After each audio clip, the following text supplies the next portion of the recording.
Well, good morning and welcome from Headingley for the first of 4 days between Yorkshire and Essex in the LV County Championship. A smattering of spectators in. It's a bit grey and gloomy overhead. The floodlights are on, and the news is that Essex have won the toss and, well, surprise, surprise, in these conditions have decided to bowl first. Could be pretty tough times out there for Yorkshire. Dick Davis of BBC Radio Essex and myself, Jonathan Doidge, with you for this first half hour. We've also got Northern Diamonds Director of Cricket, James Carr, in the house for today as well.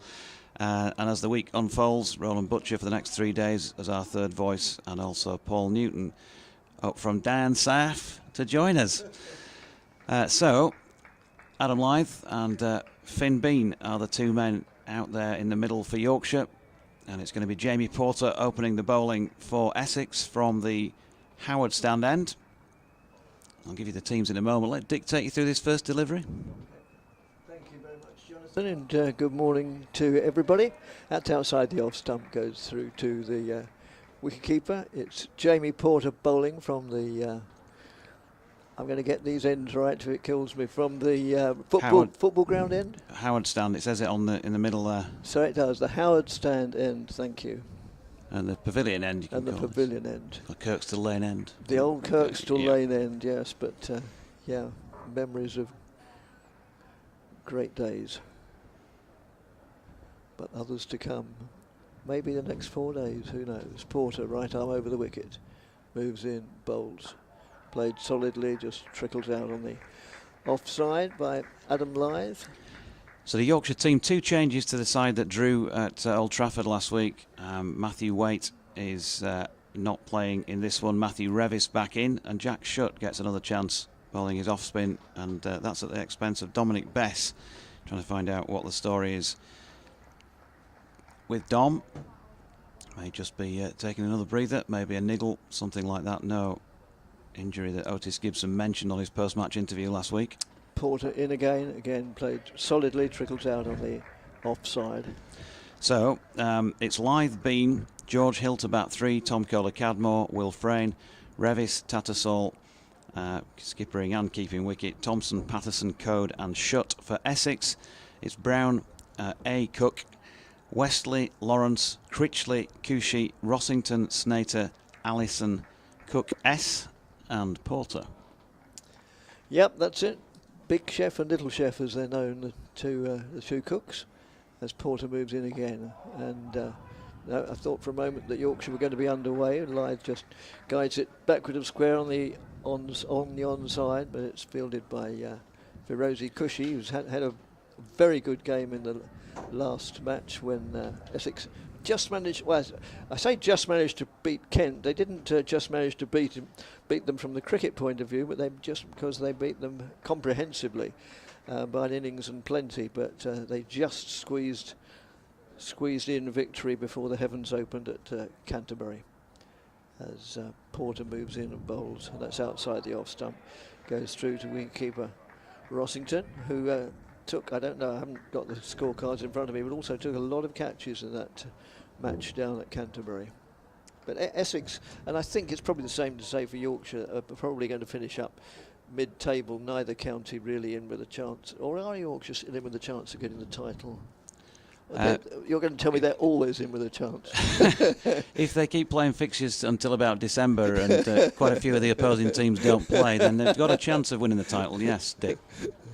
Essex have nothing more, to my mind, that's just goes through the wicketkeeper, nothing more than a mathematical chance. You know, if they were to get 24 points from all their remaining games, and for some bizarre reasons the remaining 3 sides above them were to get very, very few, then Essex would be champions. But realistically, I always live in the realistic world and rather than the idealistic one, and Essex are going to finish up round about the middle, not threatened by relegation nor promises of championship. Yeah, Yorkshire mid-table, the 4 teams below Yorkshire. Mathematically, they could go down if everything was disastrous in this next 3 weeks, but I've been saying, you know, at risk of egg on face, I don't see that. I just think that there are enough points in this side to make sure that they avoid the drop. They do play Gloucestershire here last match of the season. Of course, they've been sort of hapless this season. Having said that, there may not be any play in that game. Who knows? It might be.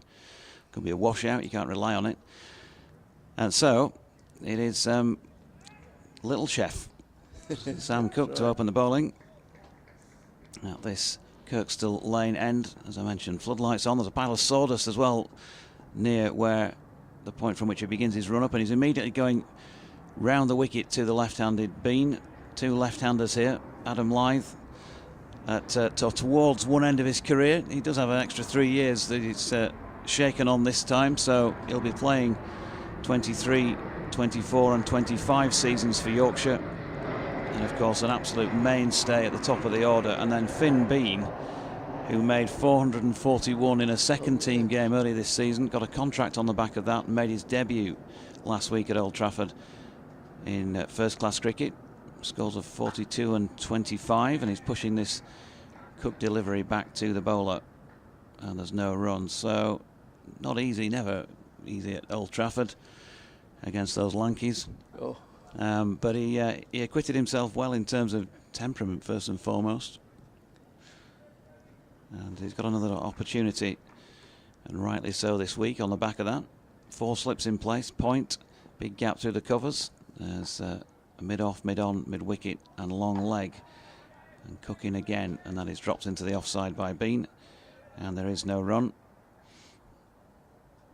I have to say that I'm very pleased and delighted that we've got play at this time of day, because according to the weather reports there was precious little chance of even starting on time, and maybe not even getting any play all day. But you know, we've come to learn that one thing you must do with weather forecasts is take them with rather a large pinch of salt.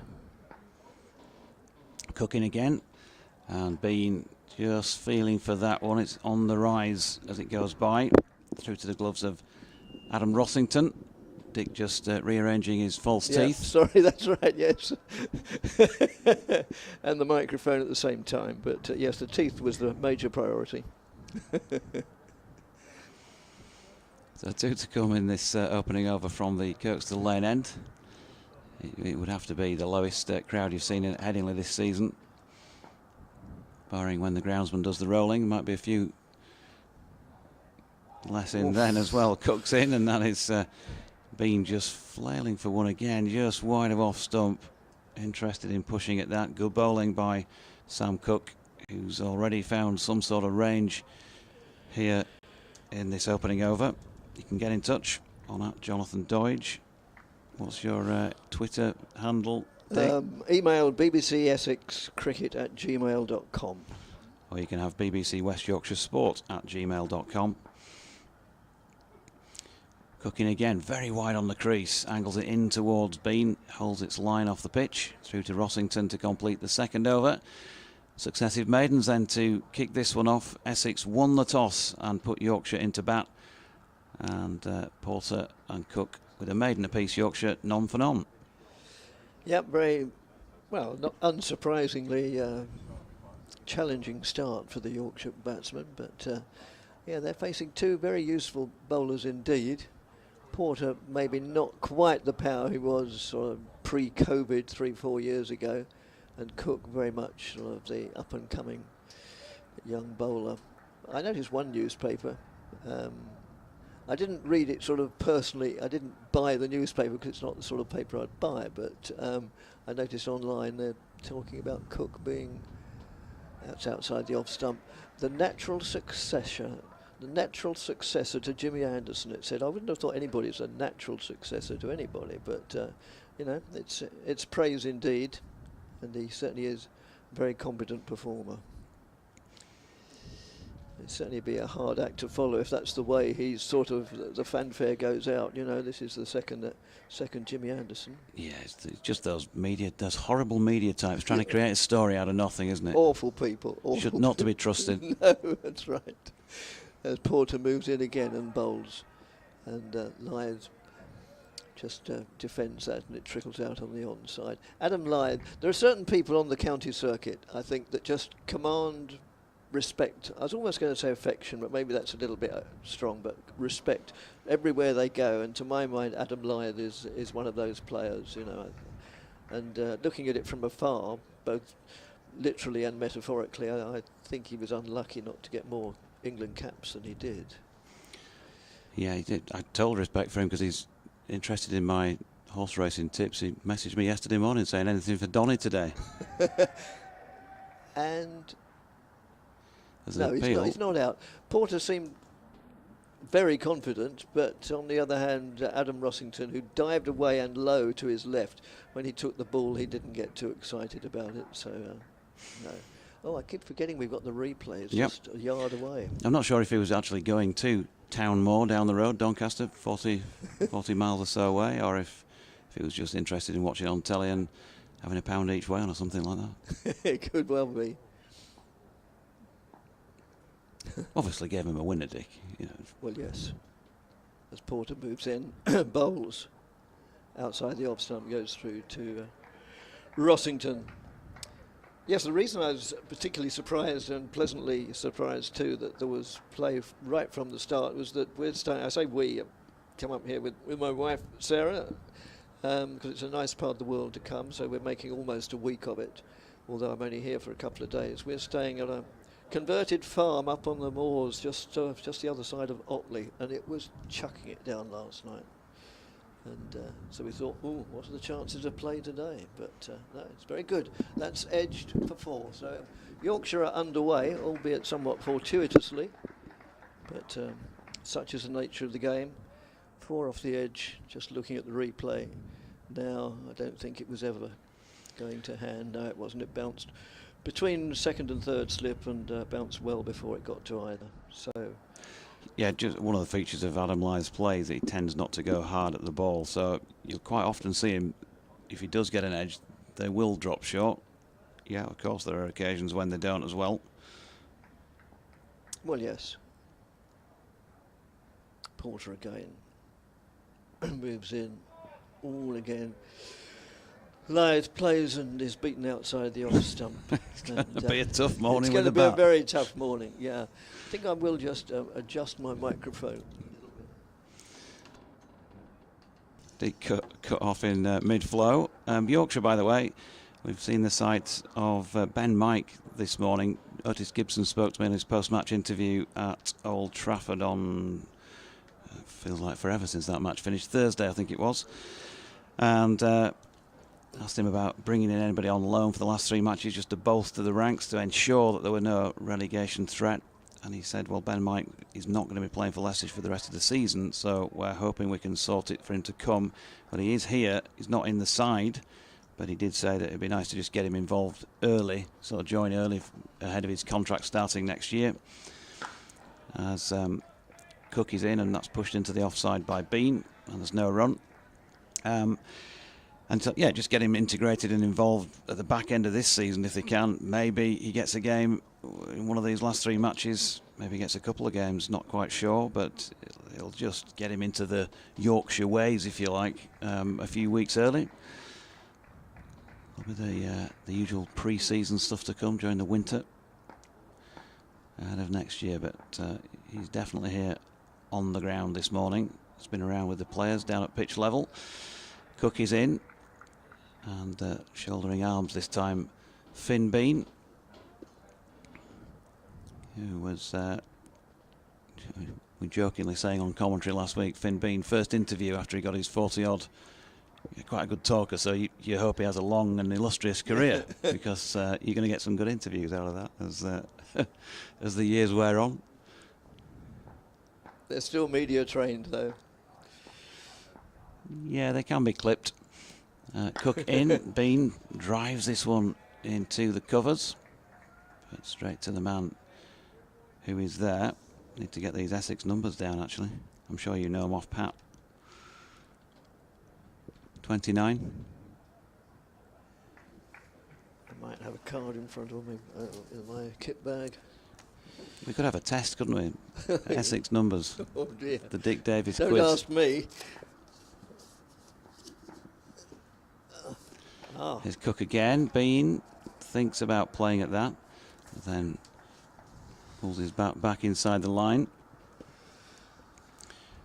And there's again no run. It is pretty gloomy. It's one of those skies where if they were off the field at this moment in time, you couldn't imagine them going back on. No, quite. But they're out there. They've started, and so they're going to keep going. I would imagine that the umpires have taken some sort of reading before play got underway and said, well, if it's like this, we can play. He's got an edge on this, has he been? He has, and that is that. Adam Rossington taking a good diving catch to his left, and Yorkshire have lost their first wicket, and it is no great surprise in these conditions. Both bowlers on the money from the word go. It's tough batting out there, and just a regulation little push at one. He was disciplined enough to leave one or two, but Sam Cook just altered the line slightly, got it right, and a feather through to Rossington means that Bean, in his third first-class knock, has met with his first duck. Yes, as you say, it's going to be a real challenge, and it was a very, very good toss to win, as it happened for Essex, and yeah, well, obviously from their point of view, they need to take full advantage of it. But, so it was, yeah, straightforward enough wicketkeeper's catch. Just looking up to see who we referred to the umpires. I'm just trying. They're Rob Bailey and Rob White, and William Smith is the other official. Not familiar with William Smith, but then I don't expect he knows me either. Will Smith? No? Will Smith? You've not bought a few of his records in the past? The Fresh Prince of County Championship. Right. George Hill then, going in at number 3. And he'll be looking forward to this, I think, George, for the last 3 overs and 5 balls at the side. Oh, I'm sure. Can't wait to get out there. No, just let me get at these Essex lads. Doing all sorts. But he's got some runs to his name this season. Got 150 at Northants, early part of the season. And then 130, 131 I think it was, against a very good Hampshire attack as well. Cook switching to go over the wicket to the right-handed George Hill, who's happy to watch it go by. First ball, so 4 runs to Lythe. George Hill, having faced that 1 ball, is on naught, and Yorkshire 4 for 1 after 4 overs. And being threatened by just about every delivery that Essex have delivered so far. Yes, they have, but as you say, or as you implied, you know, it's one thing having good conditions, but you've got to make the most of them, and certainly both these bowlers, well, experienced, one more than the other, but Cook's pretty experienced now as well. Certainly know exactly what to do under these conditions as Porter moves in again and bowls. That's outside Lythe's off stump, goes through to the wicket-keeper. Yep, you just use the conditions to your advantage, and hopefully from the bowler's point of view the wickets will come, but similarly from the batsman's point of view, just try and through grit and determination get through it. And one of the old adages of cricket is true, it does get easier the longer you stay at the crease. As Porter moves in and bowls to Lythe, who plays defensively, fairly untroubled by that one, but we can't say that about all of them.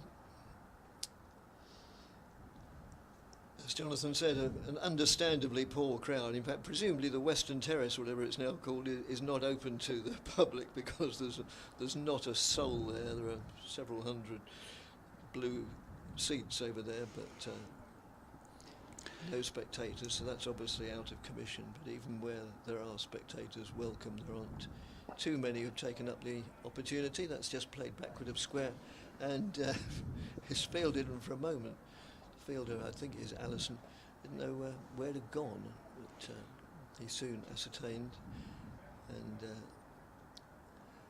another single lies. Well, that's the first sort of what you might call proper run. I know they all count, but the other 4 that Lythe got and that Yorkshire got was as a result of a streaky edge to the slips, which is not a criticism. All batsmen do it, all batsmen have done it, and they take advantage of these things. And as I've said many a time, an edge off the... come back to that in a moment. That's just played out in the covers, And Hill is underway with only the second ball he receives. It's Hill, first right-handed batsman we've seen, the two openers being left-handed, plays it out into the covers. Yep, and whether you get your 4 off a streaky edge down to third man or the most sumptuous of off drives, they're still worth exactly the same and look exactly the same in the scorebook. Yorkshire 6 for 1 after 20 minutes, 10:50 it says in green letters over on the scoreboard there. Looking out towards, is that the sort of the city centre in that direction?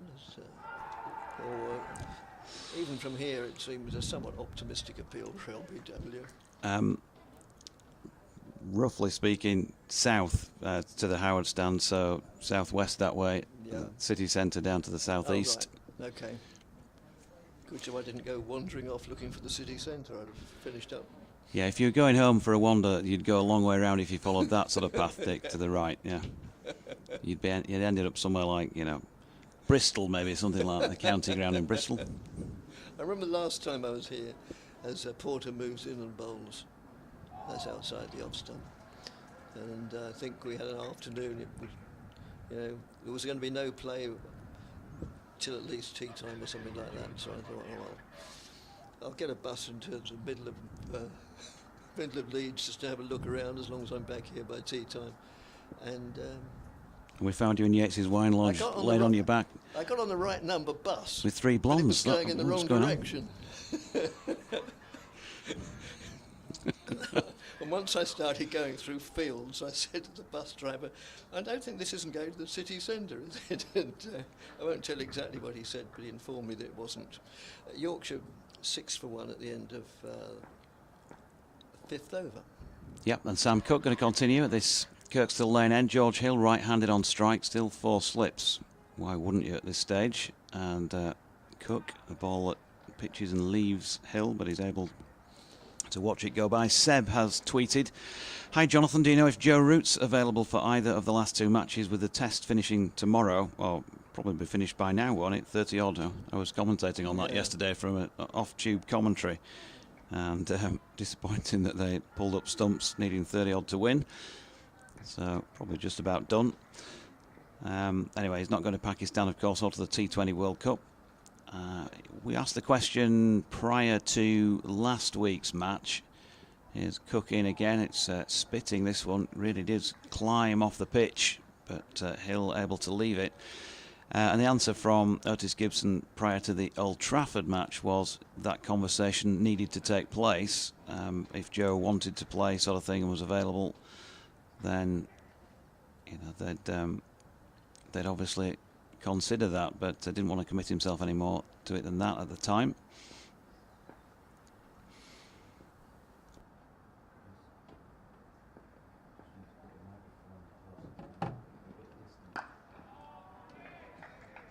Cook's latest delivery is pushed into the offside. Hill having to play at this one, and there is no run. 1 or 2 more people making their way in. Smattering down at the Howard stand end in the top tier. Looks like it could be some students all lined up together on that top tier. Yeah, blazers and ties in evidence. Come for a day at the cricket. Here's Cook to Hill, who's flicking this one to leg, where Essex captain Tom Wesley is fielding at mid-on and does the job. So 6 for 1 Yorkshire with 2 balls left in the 6th over. You get the impression it's going to be deliberate, slow, attritional stuff, I think, to start this match. Yes, this is going to be the exact antidote of the newest version of the game, I think. And does that work anyway? Here's Cook coming in, and thickish inside contact on it by George Hill, diverts it to Feroz Kushi, who's fielding at mid-wicket. If it is a new version of the game, or is it a different game altogether? Discuss. Not literally. Well, it's a game that worked with the ball that they were using when they did it against India, but yes, I'm not sure I think the reason cricket isn't played like that, or hasn't been for a long time, is because it's quite difficult to maintain that, particularly in English conditions. Quite. Cook in and bowling to Hill, who flicks that to mid-wicket. Cushy does the fielding. End of the over. 6 gone then. Lyth on 5, Hill on 1, and it's 6 for 1. Sam Cook having taken that early wicket of Finn Bean, who was caught behind by Adam Rossington without scoring. So, yeah, a goodish start. Well, no, that's unfair. A good start from Essex. I always bend over backwards not to be biased. So, but yeah, it's fair enough to call it a good start for Essex. But then the best start for Essex was at about 10:15 when the coin landed in their favour. And yes, they've taken advantage of that in the ensuing 3/4 of an hour. We had the 2 minutes silence and national anthem observed just before the start, of course. But, now we're well underway as Porter moves in, bowls, and well, probably the most flowing and aggressive shot we've seen so far. It was non-productive because it was played straight to mid-off, but it was a good-looking shot from Adam Lyth to Sir Alistair Cook. Plays it well. It's one of his regular shots. No, it's beg your pardon. It's not Sir Alistair Cook. He's at first slip. I should say one of his regular run-scoring shots. Yes. As Porter decided to go round the wicket now. He's been pursuing a policy of over the wicket up to now, but he's just going to change his line. And moves in now, bowls. And that's just nudged backward of square. They'll go through for 1. They'll think about... No, they won't think about a second, as Cushy was on the ball more or less as they'd completed the single. And takes the score on to 7 for 1, of which Adam Lyth has 6. Hill has the other one. Yep, patch of sawdust away to our right, the western terrace side of the ground on the practice strips. Tells you that there's a bit of moisture around. There is a pile of sawdust by where each bowler is running in from as well. Porter in again, played solidly by Hill. Just trickles out on the offside off George Hill's bat. And backing up that moisture theory, already you can see dark footmarks where the bowlers have followed through down the edge of the pitch and where the batters are standing. So there's quite a bit of moisture around. It feels muggy this morning. You look at the skies and think could be quite cool, and you venture out of the door and actually a little bit on the warm side, yes, really. It is, surprisingly so. As Porter moves in again from the Howard stand end, bowls, and that's just nudged down wide of Nick Brown at third slip, no, gully, and they go through for 2 runs as Cook retrieves it sort of two-thirds of the way to the boundary. So all of that sort of adds up, the floodlights, the cloud cover, the moisture, the mugginess, to classic Headingley conditions. I mean, this is just about it. If you wrote the book on Headingley conditions, that's when right. things happen, this is this is your moment. Yes. Last time Essex won here in a county championship game was 1984, 38 years ago. They have won in Yorkshire since then at Scarborough, but not here. That's just played out in the offside, certainly for 2, and large gap on the offside there. And it's the unmistakable figure of Shane Snater, because he's got very long dark hair. Well, not very long in as much as it's not down to his waist, but it's longer than is the convention nowadays. There was a time when everybody wore their hair like that, but now Adam Snater is one of the few. The Western Terrace, by the way, closed on account of your behaviour back in 1984 when Essex won that match. Yeah. Dancing topless around those seats over there. I know. I was trying to keep that quiet, and if I'd got here a little bit earlier, I'd have said, please don't mention the 1984 incident, but I didn't, unfortunately, so the cat's out of the bag. Yeah. And, still, I paid the penalty, of course, yeah. Yeah. I think it was a case of they weren't sure whether you were going to bring that same Hawaiian shirt again and whether they could stand that or it was a topless bit. But the beer snake, I think, is still record. That beer snake, he had that Oh, that yes. week. No, it was something I still regret. But on the other hand, Leeds Magistrates Court's quite a nice building inside, isn't it, really? Yorkshire 15 for 1, Lyth 6, Hill 7.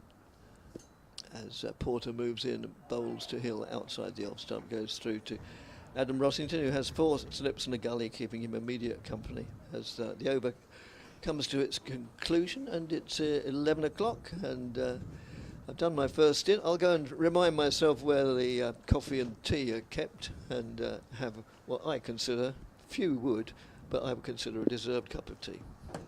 Thanks, Dick. He'll be back in half an hour. Yorkshire then 15 for 1 with Lyth on 6 and Hill on 7. 1 for 3 for Sam Cook.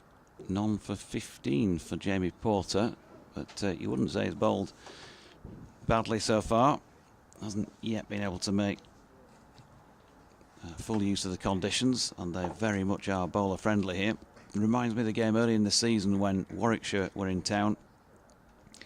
Bowler friendly conditions. Adam Lyth batted brilliantly, I thought, in that match. 140 odd he got in very difficult conditions, and he was about as patient as you'll ever see him. Here's Cook coming round the wicket to him, and he's dropping that one out towards point, and there's no run. Good morning to you, James Carr. Good to have you back. Oh, I better turn your microphone on as well. It always helps. It would, yeah. Good morning, JD. How are you? I'm good, thanks, pal. Good to see you. You've had a few logistical issues to deal with in recent days with the Diamonds.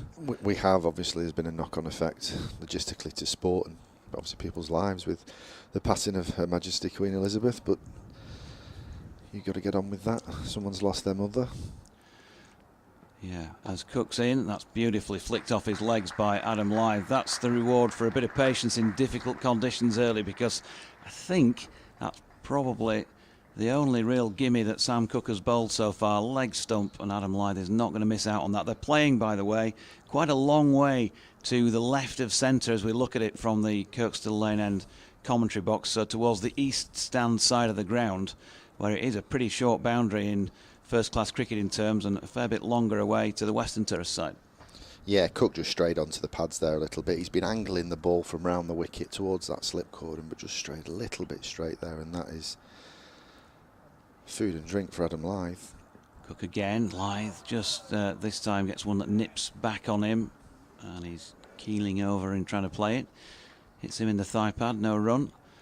Was it a surprise to you? You obviously you're here on a daily basis sort of thing, work-wise, and you see the skies and all of that. You know, was it a surprise to you that they started on time? It was a little bit of a surprise. It wouldn't have been a surprise anyway. Let's put it this way: for me, had they not started on time. I was surprised actually. There's been a lot of weather around the country, hasn't there? And driving in this morning, the amount of rain overnight, I didn't think we would start on time at all. Cooking again, Lyth driving into the covers this time. He's not got the full Monty on this, but he's pushed it firmly enough to get it 5 yards or so from the boundary, and reeling that one in, Shane Snater, and they've got through for 3, so 22 for 1. I think given the conditions you'd not be too disappointed with that from a Yorkshire's point of view at this moment in time, but things can change quickly. Yeah, there's been a lot of play and misses. I think Essex have bowled okay. They've asked questions of the batters. A lot of play and misses. Slip cordons are very much in the game, but it's really important. You're not going to bowl a team out in 5 minutes. You've got to hold that line and remain patient. Cook over the wicket to the right-handed Hill, who was right behind that. And there is no run. George Hill still learning about the game. We've seen, as I say, a couple of impressive knocks from him this season. And I think, he's got a good temperament when you watch him play. But there are still mistakes as well. That's all part of the game. And things for him to learn from.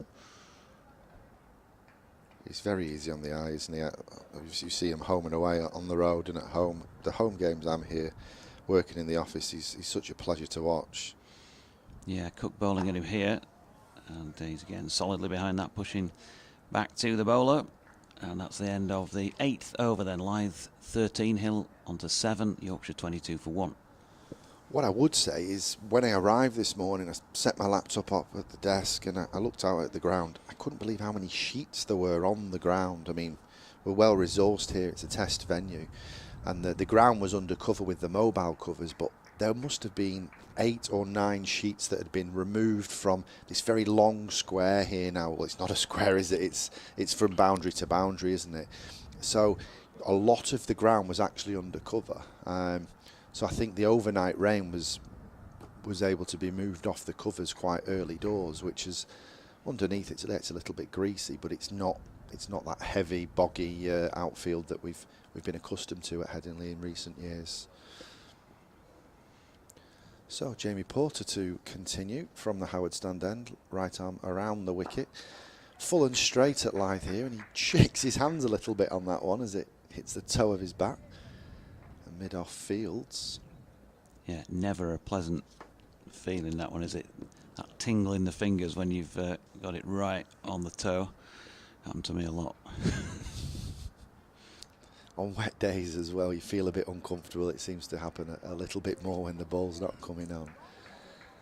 Porter doing a little loop-de-loop round the pile of sawdust as he comes up past the umpire around the wicket, and Lythe has felt at that one, and it's gone straight through to Rossington, the wicket keeper, and Yorkshire are 22 for 2.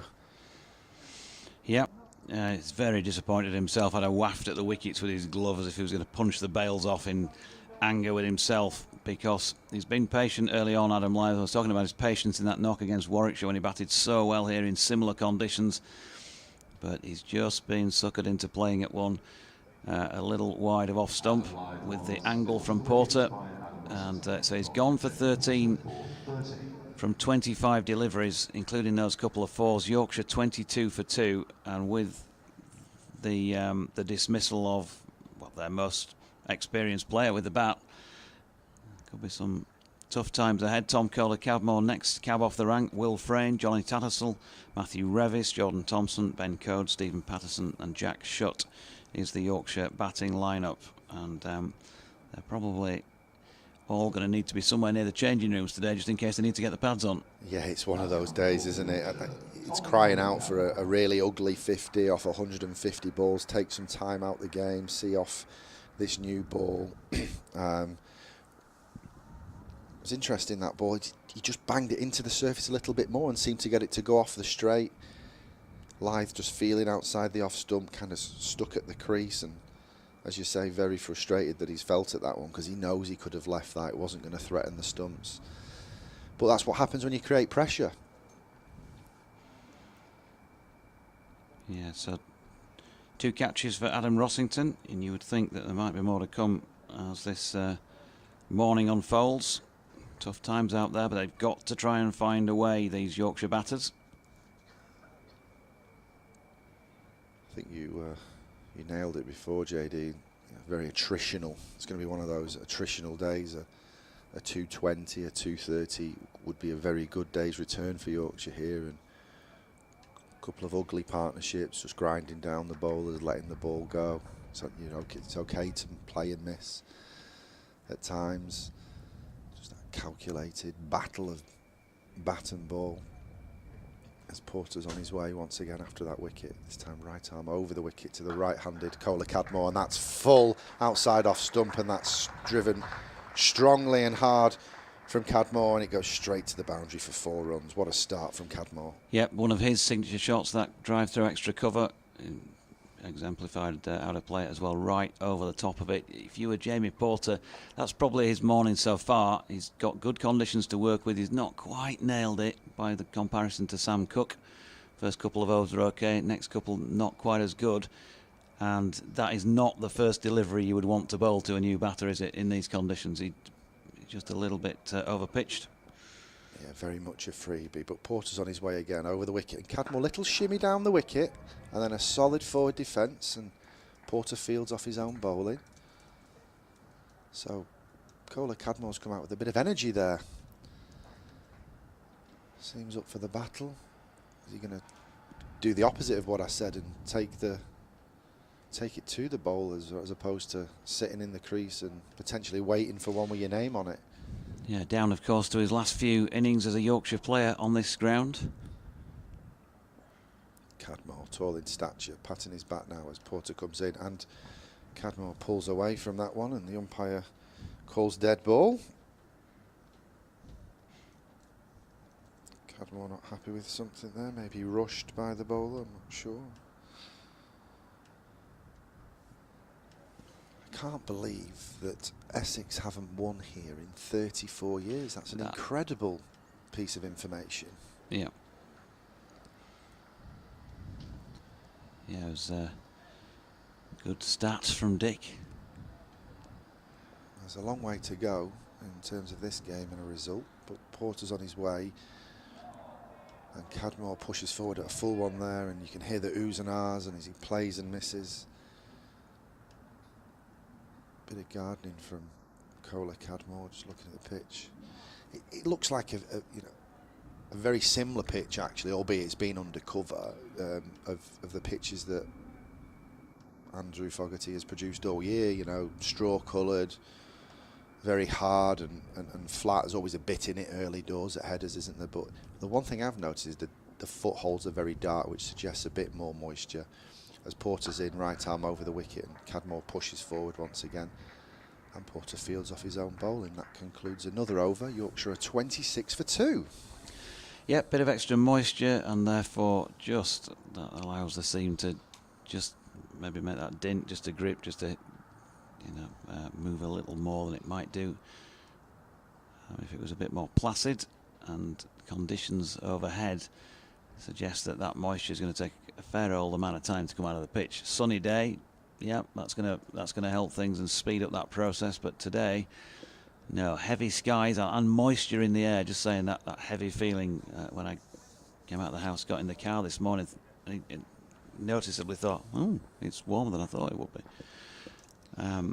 Quite muggy.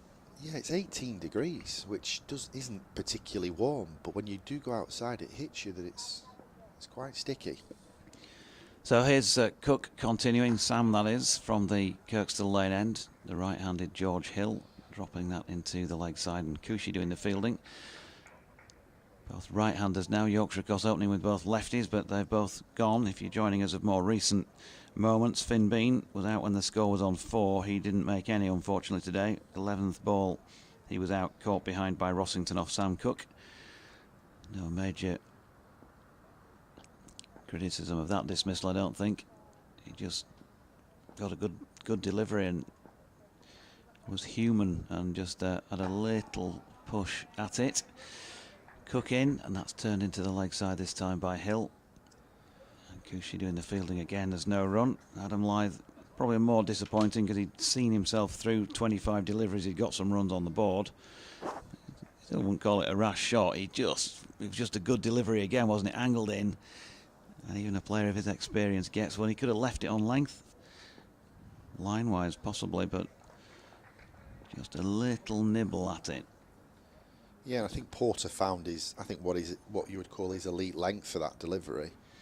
Yeah, here's Cook. Lovely drive by George Hill here. Full face of the blade. Don't even bother running for that one. He has taken one as he touches down as the ball crosses the rope by the northeast stand down to our left. But as soon as he hit that was 4 runs driven between the bowler and mid-off. Yeah, it's the first time that Cook's just gone chasing something there, just a little bit fuller in length. He's been immaculate so far, just trying to hit the top of stumps, in particular angling it away from the left-handers, but he's got a different proposition now with 2 right-handers at the crease.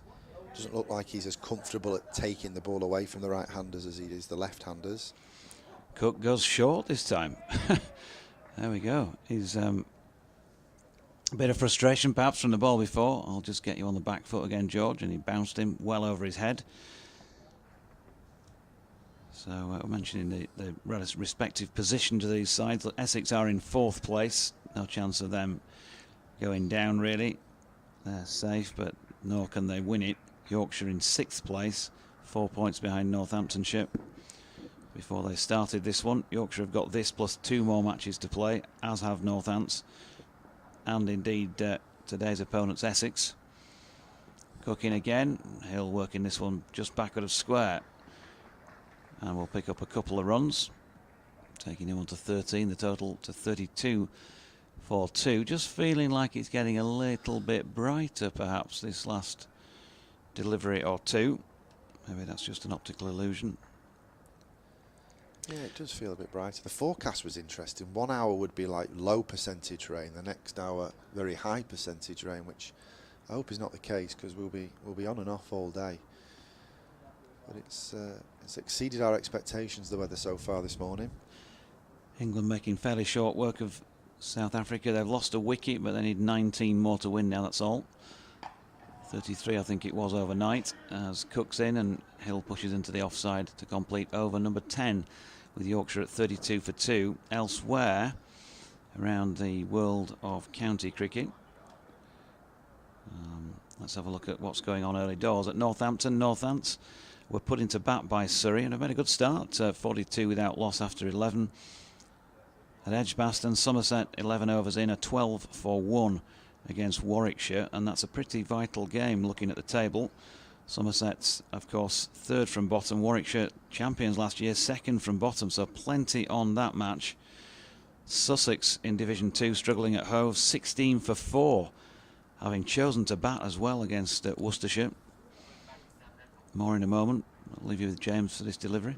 Porter's on his way from the Howard stand end, and Cadmore a little shuffle down the wicket once again, and he drives this one to mid-off.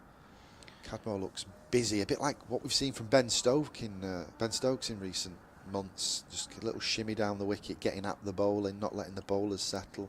It might not be a bad ploy. It's what a strength of Kohler Cadmore is, to be assertive and aggressive. Yeah, never wants the bowlers to settle. Leicester, by the way, 45 without loss, having been put in by Durham at Leicester, and at Lords, Glamorgan 48 for 3 against Middlesex, who put them in. Porter once again, and Kohler Cadmore lets this one go. There's a few oohs and ahs. I think there's a bit of swing after the ball had passed the stumps, but nothing to be too concerned about. Yeah, definitely feeling brighter, I think, out there. And the Yorkshire players will be probably a little bit happier for that. And there is, in fact, a suggestion right above that the sun might be poking its head through the odd crack in the clouds. Porter once again to Kohler Cadmore, and Kohler Cadmore stands tall and pats that one back to the bowler for no run. Feel a little breeze coming across the ground now as well. That'll certainly help the outfield dry up and take a bit of moisture out the pitch. As those dark circles in the footmarks just suggest a little bit of extra moisture in this pitch that we've not been used to this year, with the glorious summer that we've had and the difficulty of getting a result in 4 days here at Headingley. As Porter's on his way once again, right arm over the wicket, and Kohler Cadmore plays a strong drive up the ground, and it's fielded by Porter off his own bowling to take the sting out of it for no run. 17 minutes past 11, coming up to the end of the first hour here. Yorkshire 32 for 2. A couple of regulation dismissals really to left-handers feeling at balls from deliveries around the wicket, going through to the slips cordon. On a murky day at Headingley, as Porter's on his way once again, but he's going to abort this delivery as the umpire calls dead ball, and Porter will turn around once again and head towards that mound of sawdust that is close to his bowling mark. The groundsmen hate that sawdust, don't they? Oh, yeah. Porter once again, and he's pulled out again. He's obviously not happy with something at the moment. I'm not actually sure what good it does, having bowled a lot of overs over the years, and many on in juicy conditions. You put the sawdust down, but actually, if it's wet, you still slip. It just makes it into more of a paste beneath your feet rather than anything. So we're going to try again. Third time lucky from Porter over the wicket, and Cadmore once again, little shimmy and a solid strong shot up the ground, and Porter's doing a hell of a lot of fielding off his own bowling here. Nice little battle emerging between the two. Yep, Tom Kohler Cadmore, as you've already alluded to, will be positive and try and take it back to the opposition. But he also has the ability to sit in there if needed. He's sat there now as Porter comes in, and he's hit the top of the maker's name this time as Cola Cadmore pats that one to mid-off for no run. That concludes another over. Yorkshire 32 for 2. Yeah, and I don't think they'll be, I mean, clearly they'll be disappointed to have lost a couple of wickets, but it's not been a disastrous start in bowler-friendly conditions. But stick another couple of wickets on there, and then you're thinking, yeah, 30-odd for 4. How are you going to recover from this in a 4-day game? They always say you can't win a game on the first morning, but you can kind of lose one. Yorkshire went through that last year over at Old Trafford when they were 20-odd for 6, 41 for 7 against Lancashire, and almost pulled off the draw. Didn't quite do it. I'm sure they won't want to be in that sort of position again here. They're keeping Sam Cook going. It's a reasonably lengthy opening spell by the standards of the modern game. 50 minutes in, and he's bowling that first delivery of the over to Hill, wide of off stump, and there is no run. He's into his 6th over. Porter 6 overs, 2 maidens, 1 for 19. Cook 1 for 13 from 5 overs and 1 delivery, 3 of which have been maidens. He's looked the most threatening, hasn't he, Sam Cook? So I'm not surprised they're going to give him quite a decent burst here, in particular, given the fact that we might not get a full day's play. It might not be the end of the world for him to bowl a 7 or 8 over spell. Porter, Cook even over the wicket, and Hill leaning forward as if he's going to play that, and then draws the bat back. They've taken a slip out, so just the 3 now. And a few flexing exercises by Ben Allison, who's feeling at point, stretching as if he's going to be coming into the attack. They've left the covers free. Yawning gap for George Hill to have a look at. Maybe think they might catch the outside edge on the drive. Cook in, and that one pitching short of length and has hit George Hill. Thinking the unmentionables, he's certainly feeling that as he walks away towards square leg. Yeah, he got in an awkward position there, didn't he, from that delivery? Yeah, Rob Bailey and Rob White, as Dick mentioned earlier, the 2 umpires today. It's Rob Bailey who's standing in this first innings at this Kirkstall Lane end. White at square leg at the moment. 32 for 2. Cook sweatband on his right wrist. He's in and bowling, and Hill thinking about turning that one to leg, but in the end is a little bit early on it and defends it back down the pitch to Cook. So both the bowlers doing a bit of fielding off their own bowling. I'm not saying there aren't many in today, James, but I think the crowd might be stewarding the stewards. Quite possibly, yeah. You've got to remember the children have gone back to school now and university's about to start, so a few less people can maybe make the games now. Cooking again, nicely played by George Hill, who waited for that right under the eye line and just angled the bat backward of square leg, and he's got back for 2 well-earned runs, taking him on to 15 and Yorkshire on to 34 for the loss of 2 wickets. Dick's returned. He's brought the coffees back for us. Oh, no coffee. What can you do? You offer your colleague a seat for 4 days and no coffee.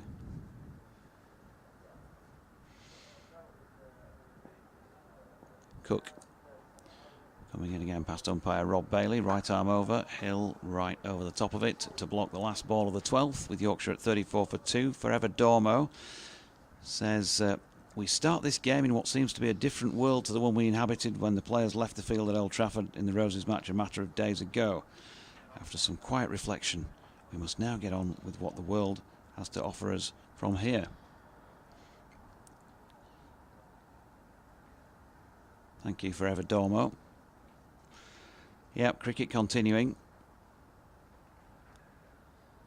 this week. We're on the howitzer then. Allison. There are, of course, fixtures taking place next week as well. Haven't heard amendment to those. I think the schedule is to play Tuesday to Friday anyway next week in all those matches. Ben Allison coming into the attack then.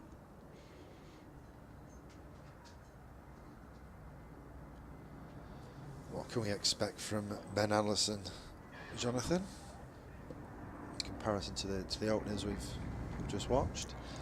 Haven't seen him bowl before. Well, here he comes now, right arm over the wicket. And he's full and straight at Cadmore. He just works this one into the leg side and it's fielded by mid-wicket. As we've got a bit of aviation coming across the ground. You can't quite see it yet, but it's noisy. Or at least I can't remember commentating on a game in which he's played and bowled. I don't think he played in the reverse fixture at Chelmsford, but tall figure, right arm over the wicket, seamer. Yeah, he looks well put together. Looks like he's going to bustle in and hit the pitch hard, and he's full and straight again here, and Cadmore pushes this one into the offside for no run. He's got a strong torso, pushes the ball down hard with the shoulders. Yeah, played just 4 first-class matches, and so far has taken 9 for 293, so averaging 32.55, a best of 4 for 40. Allison on his way once again. 3 slips in place over the wicket. And Cadmore a little shuffle, as we've described a few times now. Pushed into the offside, and there's no run once again. 22 years of age, formerly or has played with Gloucestershire, but he's from Colchester. So that possibly a loan spell at Gloucester. Dick might tell us more. Looks as though he's come through the Essex 2s though. He's on his way once again. Sweatband on the left arm as he strays on the pads of Tom Kohler-Cadmore this time, and it's well fielded by that mid-wicket fielder. I'll try and get his number on his back in a second and tell you who it is, but That's Feroz Kushi. thank you very much. He's also got a first-class half-centuries, 2 first-class half-centuries to his name, Ben Allison, in just 5 innings. They're always handy down the order for sure. But he's got ball in hand right now. He's rubbing it on his thigh as he shuffles past his bowling mark and up past the umpire, over the wicket. And Cadmore shuffles himself down the wicket and just clips it into the leg side, but there's no run. So he got 53 against Kent last week, and that 4 for 40 in the first innings. Kept his place as a result, rightly so, I think, by the looks of those stats. It's interested me actually. Of the games I've covered this year, I've not always been at home, if you like, at Yorkshire. Covered a few games at Derbyshire and Durham and Leicestershire. There's a lot of young seam bowlers. Get about you, don't you? Yeah, a little bit. As Allison's in this time, back of a length, he's hit Kohler-Cadmore on the thigh pad for no run. But it's surprised me how many seam bowlers in their early 20s and really early 20s are getting a game. It's actually quite encouraging, you know, for the future of the game. Sussex game I covered, they had 3 seam bowlers under 23, which, yeah, it can be challenging within an experienced attack, but it's going to bode some of these bowlers well for the future. Yeah, Yorkshire played down at Hove last year when it was still a sort of regionalised or conference competition, wasn't it? The championship. And got to see a few of those younger players and quite impressed with them as well. But yeah, you wouldn't be winning much in the short term, but for the longer term future of your county, giving people opportunities. Bodes well, as you say. Shane Snater is coming into the attack then. So Sam Cook, 6 overs to his name. Let's just check back on those figures. Sam Cook, 6 overs, 3 maidens, 1 for 15. Shane Snater, though, right arm over the wicket, takes over at the Kirkstall Lane end, and immediately George Hill just dropping one out off the thigh pad, I think it was, into the leg side. And there is no run.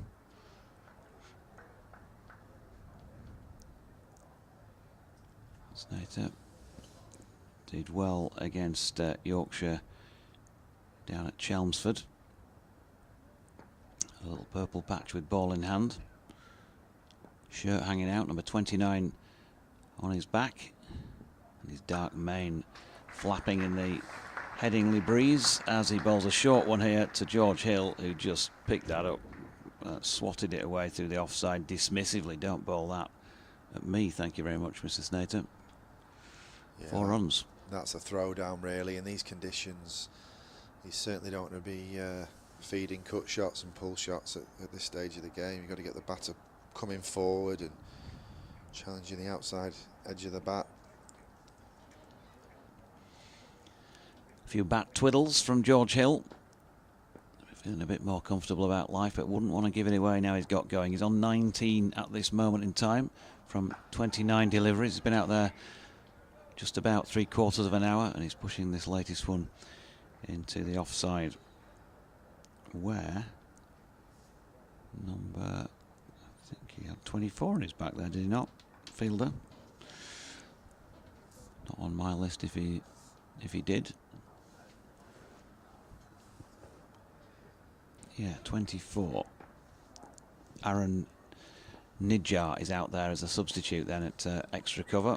Snater in, and Nijjar coming into play again here.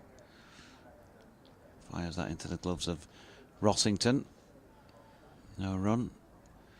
2 to come in the over. Rob Bailey's just given the signal to Rob White. I'll step out at the end of the over and let Dick come back in and have a natter with you. Just looks like there's a little bit less movement through the air and off the pitch in the last few overs. Looking at the replay screen. Snater to Hill. Oof, looked like he'd got an edge on that as it went by. He hasn't. It was tailing away from him on pitching. Rossington, it was his movement that gave you the impression there might have been edge, because he was right across first slip in taking it. George Hill is still there. 38 for 2. He's got half of Yorkshire's runs so far. Last ball of the 14th. As soon as I say that, that one swung a mile. Snater turns, and Hill solidly behind it. So 38 for 2 after 14. Yeah, the overheads again are back in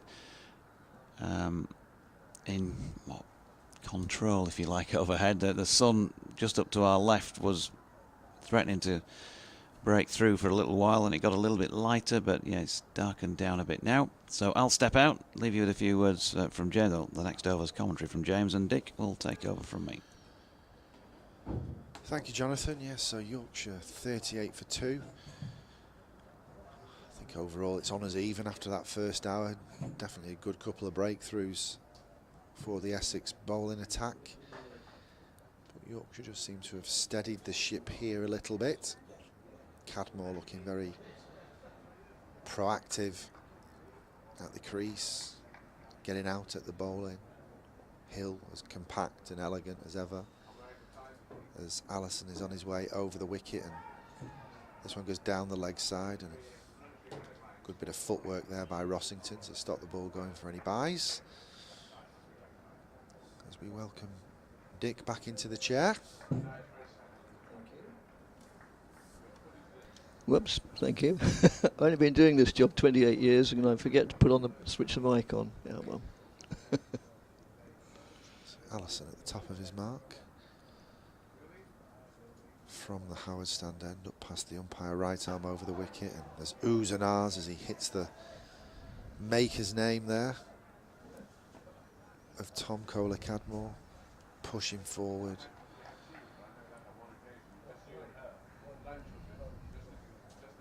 Honours even, Dick? I would think so, yes, probably.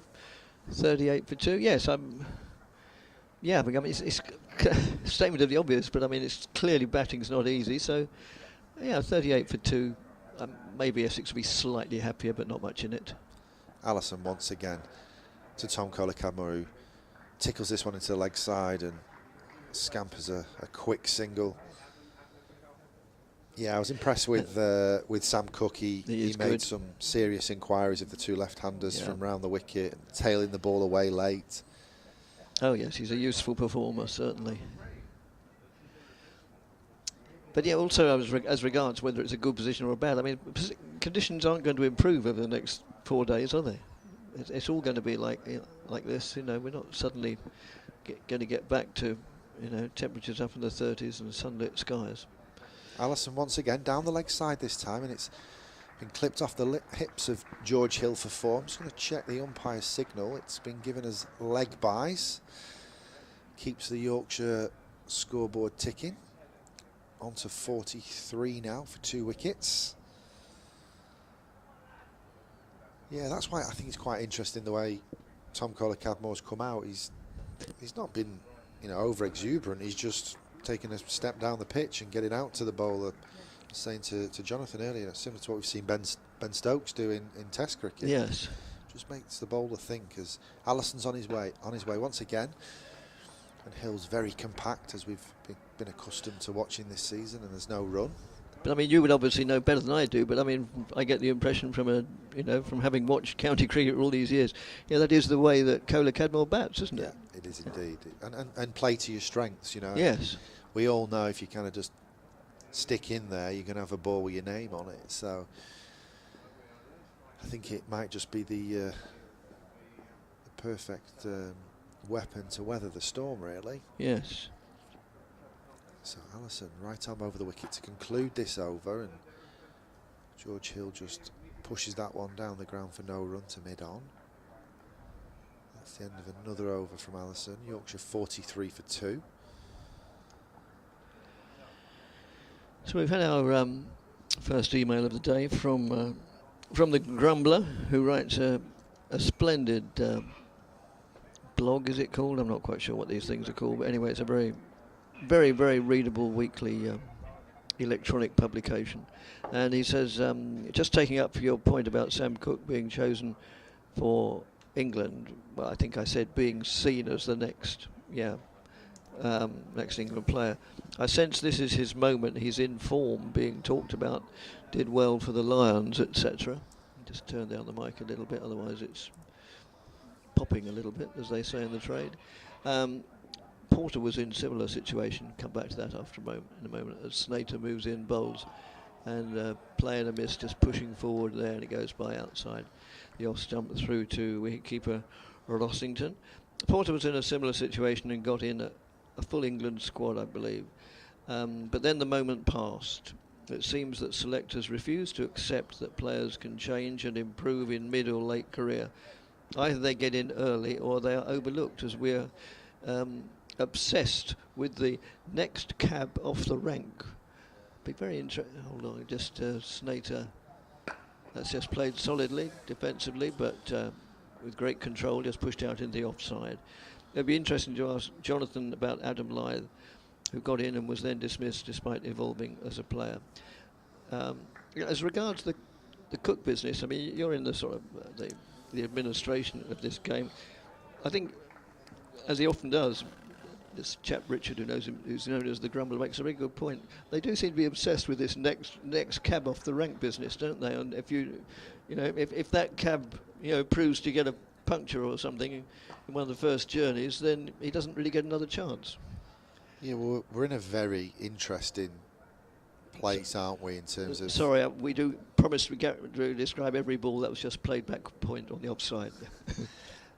We're in a very interesting place, aren't we, around county cricket in particular. And a late bloomer, as you say, but does it hold the same weight as, a young boy turned man who's played for England under 15s and North of England programmes and then into the Lions and the 19s? So Snater just played solidly by Kohler-Cadmore, pushed out to mid-off. So it's a very interesting debate, but I think the beauty of county cricket is it can be a finishing school for red ball cricketers, and why can't you pick a 28 or 30-year-old who's averaging 40 or with the bat or mid-20s with the ball, and if they're the right horse for the course, pick them.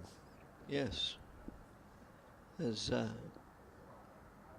Snater moves in and bowls, and that's just played out on the onside, no addition to the score. I mean, it seems to me as we speak that The same doesn't seem to apply for spin bowlers. The powers that be, whoever that is, it recognises the fact that it takes a long time, or can take a long time for a spin bowler to develop, but they never seem to give so much benefit of that type of benefit to seam bowlers. Yeah, I mean, spin bowling's an interesting one, isn't it, in terms of how often we need spin bowling for the national side in particular. Slater moves in, thick inside half of the bat, but totally safe, trickles out on the onside, whereas maybe he did tried to push it out to mid-off. End of the over, Yorkshire having been put into bat, 43 for 2. Yeah, spin bowling's a slightly probably different debate, but being able to develop a lot of spinners in this country to bowl very kind of that holding role, defensive role, and then it's a very different task in Sri Lanka or a Pakistan or a Bangladesh, India. We struggle to take 20 wickets sometimes with the spin bowling resources we've got. So it's such a, there's no right or wrong answer to talent development, and sometimes you get things right and sometimes you get things wrong. Yes. But it's a very interesting debate. But it would be great to see players coming out of first class cricket in their later 20s and it holding a bit more weight and being able to contribute to the national side for sure. Yes. There's a slight debate now. I'm not quite sure what it's. Oh, it's nothing significant, I don't think. Did the umpires just go and confer? They did. It was out of my periphery because of the screen in my way. Yeah. But no doubt they were talking about the shape of the ball. That seems to have been the popular thing. Yeah, doesn't it? The popular thing this season. Oh, about good grief, yes. the ball going out of shape. The ball has not shaped as much for Essex in recent overs, I must say. But it is getting a little bit older and maybe damp. As Allison's in, right arm over the wicket, and he squares George Hill up this time. The ball trickles out to backward point and there's no run. Yeah, but it just seems now if the ball stops swinging, bowlers complain about the shape of the ball. Like you've been served up a wet day at Headingley. What more would you want as a seamer? Yeah, quite. No, they just try it on, don't they? All counties, all players do it, all countries. Allison on his way once again, right arm over the wicket from the Howard stand end, and he hits George Hill high up on the pad. Yeah. It's a polite inquiry for an LBW, but it's stifled pretty quickly. Umpire very much unmoved there. Yes, I don't think the bowler. Don't think Allison was that convinced, was he? Really? As you rightly described it, it was a polite inquiry rather than a full throttle appeal. Yeah, just looking at the replay of it's quite high up and also leg side. Am I right, Allison? Looking at Allison's action as he comes in here, he's down the leg side again, and Rossington takes a very good piece of glove work there to start the ball going for extra runs. Allison looks like he shapes the ball into the batter, pushes the ball into the right-handers, and he's just struggled with his radar a little bit so far. Yes. Maybe going a little bit too straight on the hip of the right-handed batters of Yorkshire. How has he been getting his wickets in county cricket? What's the mode of dismissals been? Has there been any patterns to that?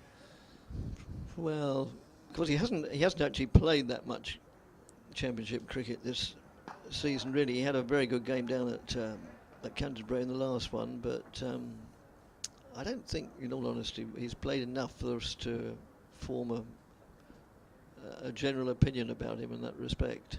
Well, he's got his radar right on that ball. Yes. As he keeps George Hill in his crease and hits the top of his bat.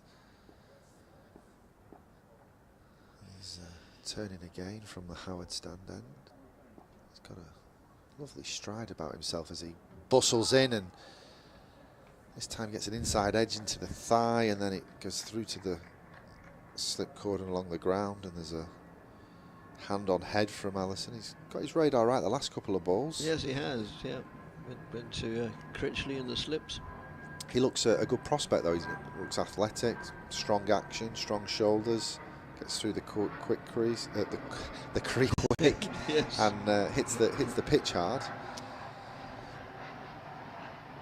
Got a bit more air traffic across Headingley here as Allison's in again, and he bangs this one in, and it's pulled away by Hill. and it just bounces a couple of times, and that's 4 runs pulled away towards that members stand on the east side of the ground. And that concludes another over. Yorkshire moving on to 47 for 2. Hill 23, Cadmore just the 5. Partnership developing. 25 it's worth right now. 17 overs bowled. Yeah, it's looking encouraging from the host's point of view. I don't know if we've mentioned it between us, but the wicket is pitched very, very much over to that members stand side. In fact, it's not much of an exaggeration to say it's almost twice the size, the boundary on the Western Terrace side than the other one. In fact, they've brought the rope in some considerable distance, maybe 25, 30 yards. Yeah, it's deceptive. It's deceptively long square Yes. of the wicket at Headingley. Yes, as Snater moves in, bowls, and that's outside the off-stump. Rossington standing up to Snater now, which is a compliment to Snater's consistency. I think it's also a ploy that Tom Kohler-Cadmore is, Well, yes. is doing a bit of dancing down the wicket. I say dancing, it's a nice little shuffle just to get himself at the ball. And he's timed the ball really well so far this morning. Only 5 runs on the board for him because he keeps finding the fielders, but he's looked solid and compact. Slater in again and played solidly by Kohler-Cadmore. Trickles out on the onside, picked up by Sam Cook at mid-on. So, yeah, we've been very pleasantly surprised. Well, I have, but to see what an hour and quarter's play today so far. It was an hour and a quarter more than I thought I would see when we were driving here, the 10 or 12 miles from where we're staying. Mind you, that was right up on the moors, so it would be damper up there. Outside the off stump taken by Rossington, and the batsman declines to play. So did you drive up late last night? We actually, because I said, we're making it into a week's holiday really. What's today, Monday? We actually left on Saturday. And stayed sort of halfway up in Lincolnshire on the Saturday night, and then came up, did the rest of the journey yesterday. So a very gentlemanly way, or very gentle way of doing the trip. As Snater moves in and bowls, that's outside.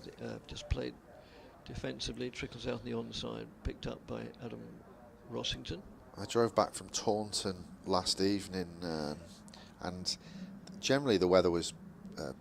Well, we got a full day's cricket yesterday with the women, but on the drive home between 6 p.m. and 10 p.m, once I got north of Birmingham, I've never seen rain like it. Really? It was really, really heavy, Yeah. down to 50 miles an hour. And So that's just played with authority, solidly, but only straight to Ferozi Cushy at mid-wicket rather. So I was very, very surprised and pleasantly surprised that we've got cricket here. But I was saying to Jonathan early doors, when I arrived this morning and looked out the window of the office from the 5th floor, the floor above the commentary boxes here, Oh yeah. there was 9 covers spread out across the Really? ground that had been started to be moved and take water off. Yeah, so well, they've done a good job. That's outside the off stump, well taken by Rossington, who has an instinctive reaction movement rather than any attempt to dismiss the batsman, really. Although it just does remind the batsman that he's there just over his shoulder, just took the bails off, but no suggestion that Tom Kohler-Cadmore would ever less to his crease. End of the over, the 18th of the morning, and Yorkshire having been put into bat of 47 for 2, with Hill not out 23, so almost half of them, and Tom Kohler-Cadmore 5 to his name. Yes, just 12 minutes to the hour, 47 for 2. We started 30 minutes early, obviously, today because of the September light and weather. And Allison's in here and he's full and slightly wide of off stump, so Hill can let that one go past. There's a few oohs and ahs. The ball has actually shaped a little bit after it's past the stumps, and I think that's what's creating some of those oohs and ahs from the fielders out there. There's nothing too alarming to concern anybody about.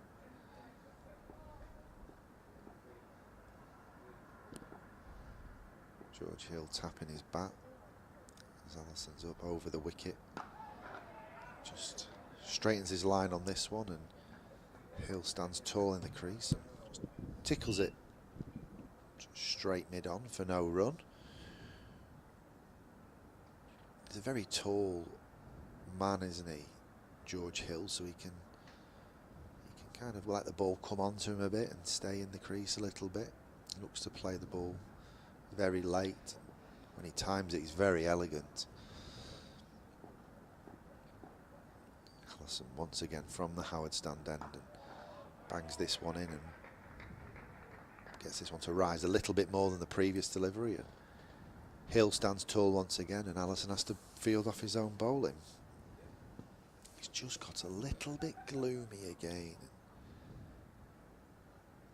Feeling the effects of the lights a little bit. There's no shadowing. The umpires seem pretty keen to get the game on, but we did start to see a bit more brightness in the sky, but it's got gloomy again. The ball's starting to shape again as Allison's on his way, and he's a bit fuller and straighter this time, and Hill pushes forward this time, comes off the inside half of the bat, but no alarms, and it's fielded by mid-on once again. I always think that when players suspended or called off or interrupted by bad light, it's they're on a certain hiding to nothing, because spectators, if it's pouring with rain, they can understand there's no play, but bad light really irritates spectators, and then they...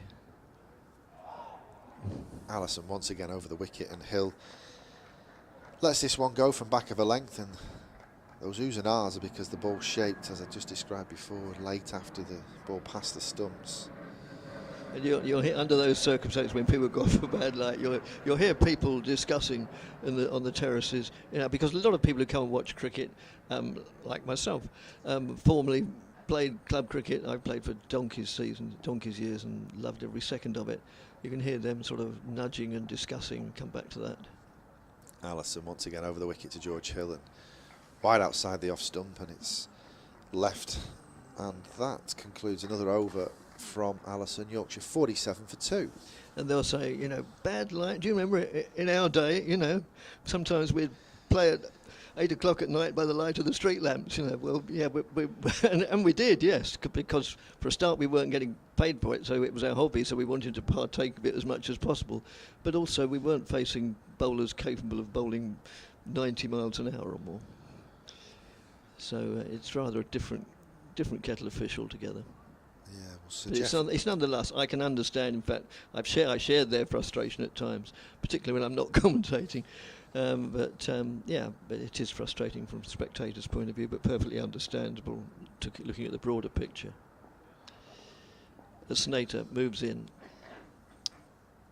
bowls, and it's just played solidly by Kohler Cadmore, just trickles out on the offside to Nick Brown fielding in the covers. Yeah, well, it's a bit like anything, isn't it? Comparing club cricket, club grounds, conditions to this level, comparing eras. Geoffrey Boycott would say, I played on uncovered pitches and all that, against Dennis Lilly, and with no helmets and smaller bats.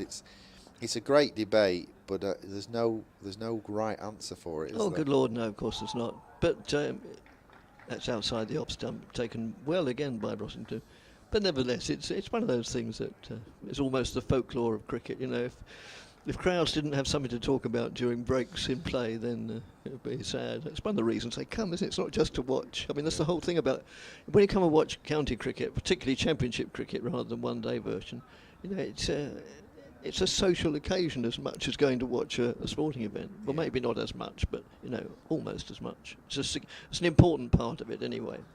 That's just played solidly, trickles back. I was going to say to the bowler, but he lets Sam Cook come across from mid-on and complete the fielding. Yeah, I mean, I just love watching the game, I don't only go to watch Essex play when I'm commentating. On days when I'm not, then I'll often still to be found watching in the crowd. More at home games, obviously. As Snater moves in and bowls. And that's just played again out into the covers to Brown,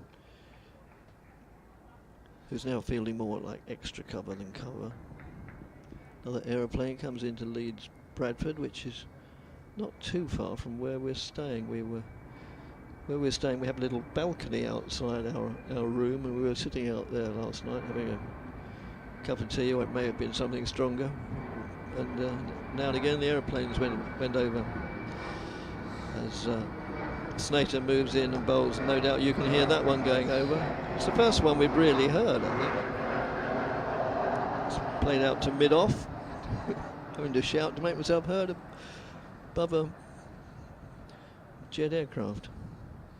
So you needed something stronger than Yorkshire tea, because that's pretty strong, to It be is, fair. yeah. Yes, true, yeah. Yeah, very good point, yeah. Yorkshire tea doesn't give you a hangover, does it? As Snater moves in, bowls. And again, that's played solidly, very, very correctly. And by Cola Cadmore. We know, you know, even those of us who aren't avid Yorkshire fans, or previous to that, was it Worcestershire, you know, he likes to get on with it, but equally he can tailor his game to the situations, and yeah, he's playing a good innings there.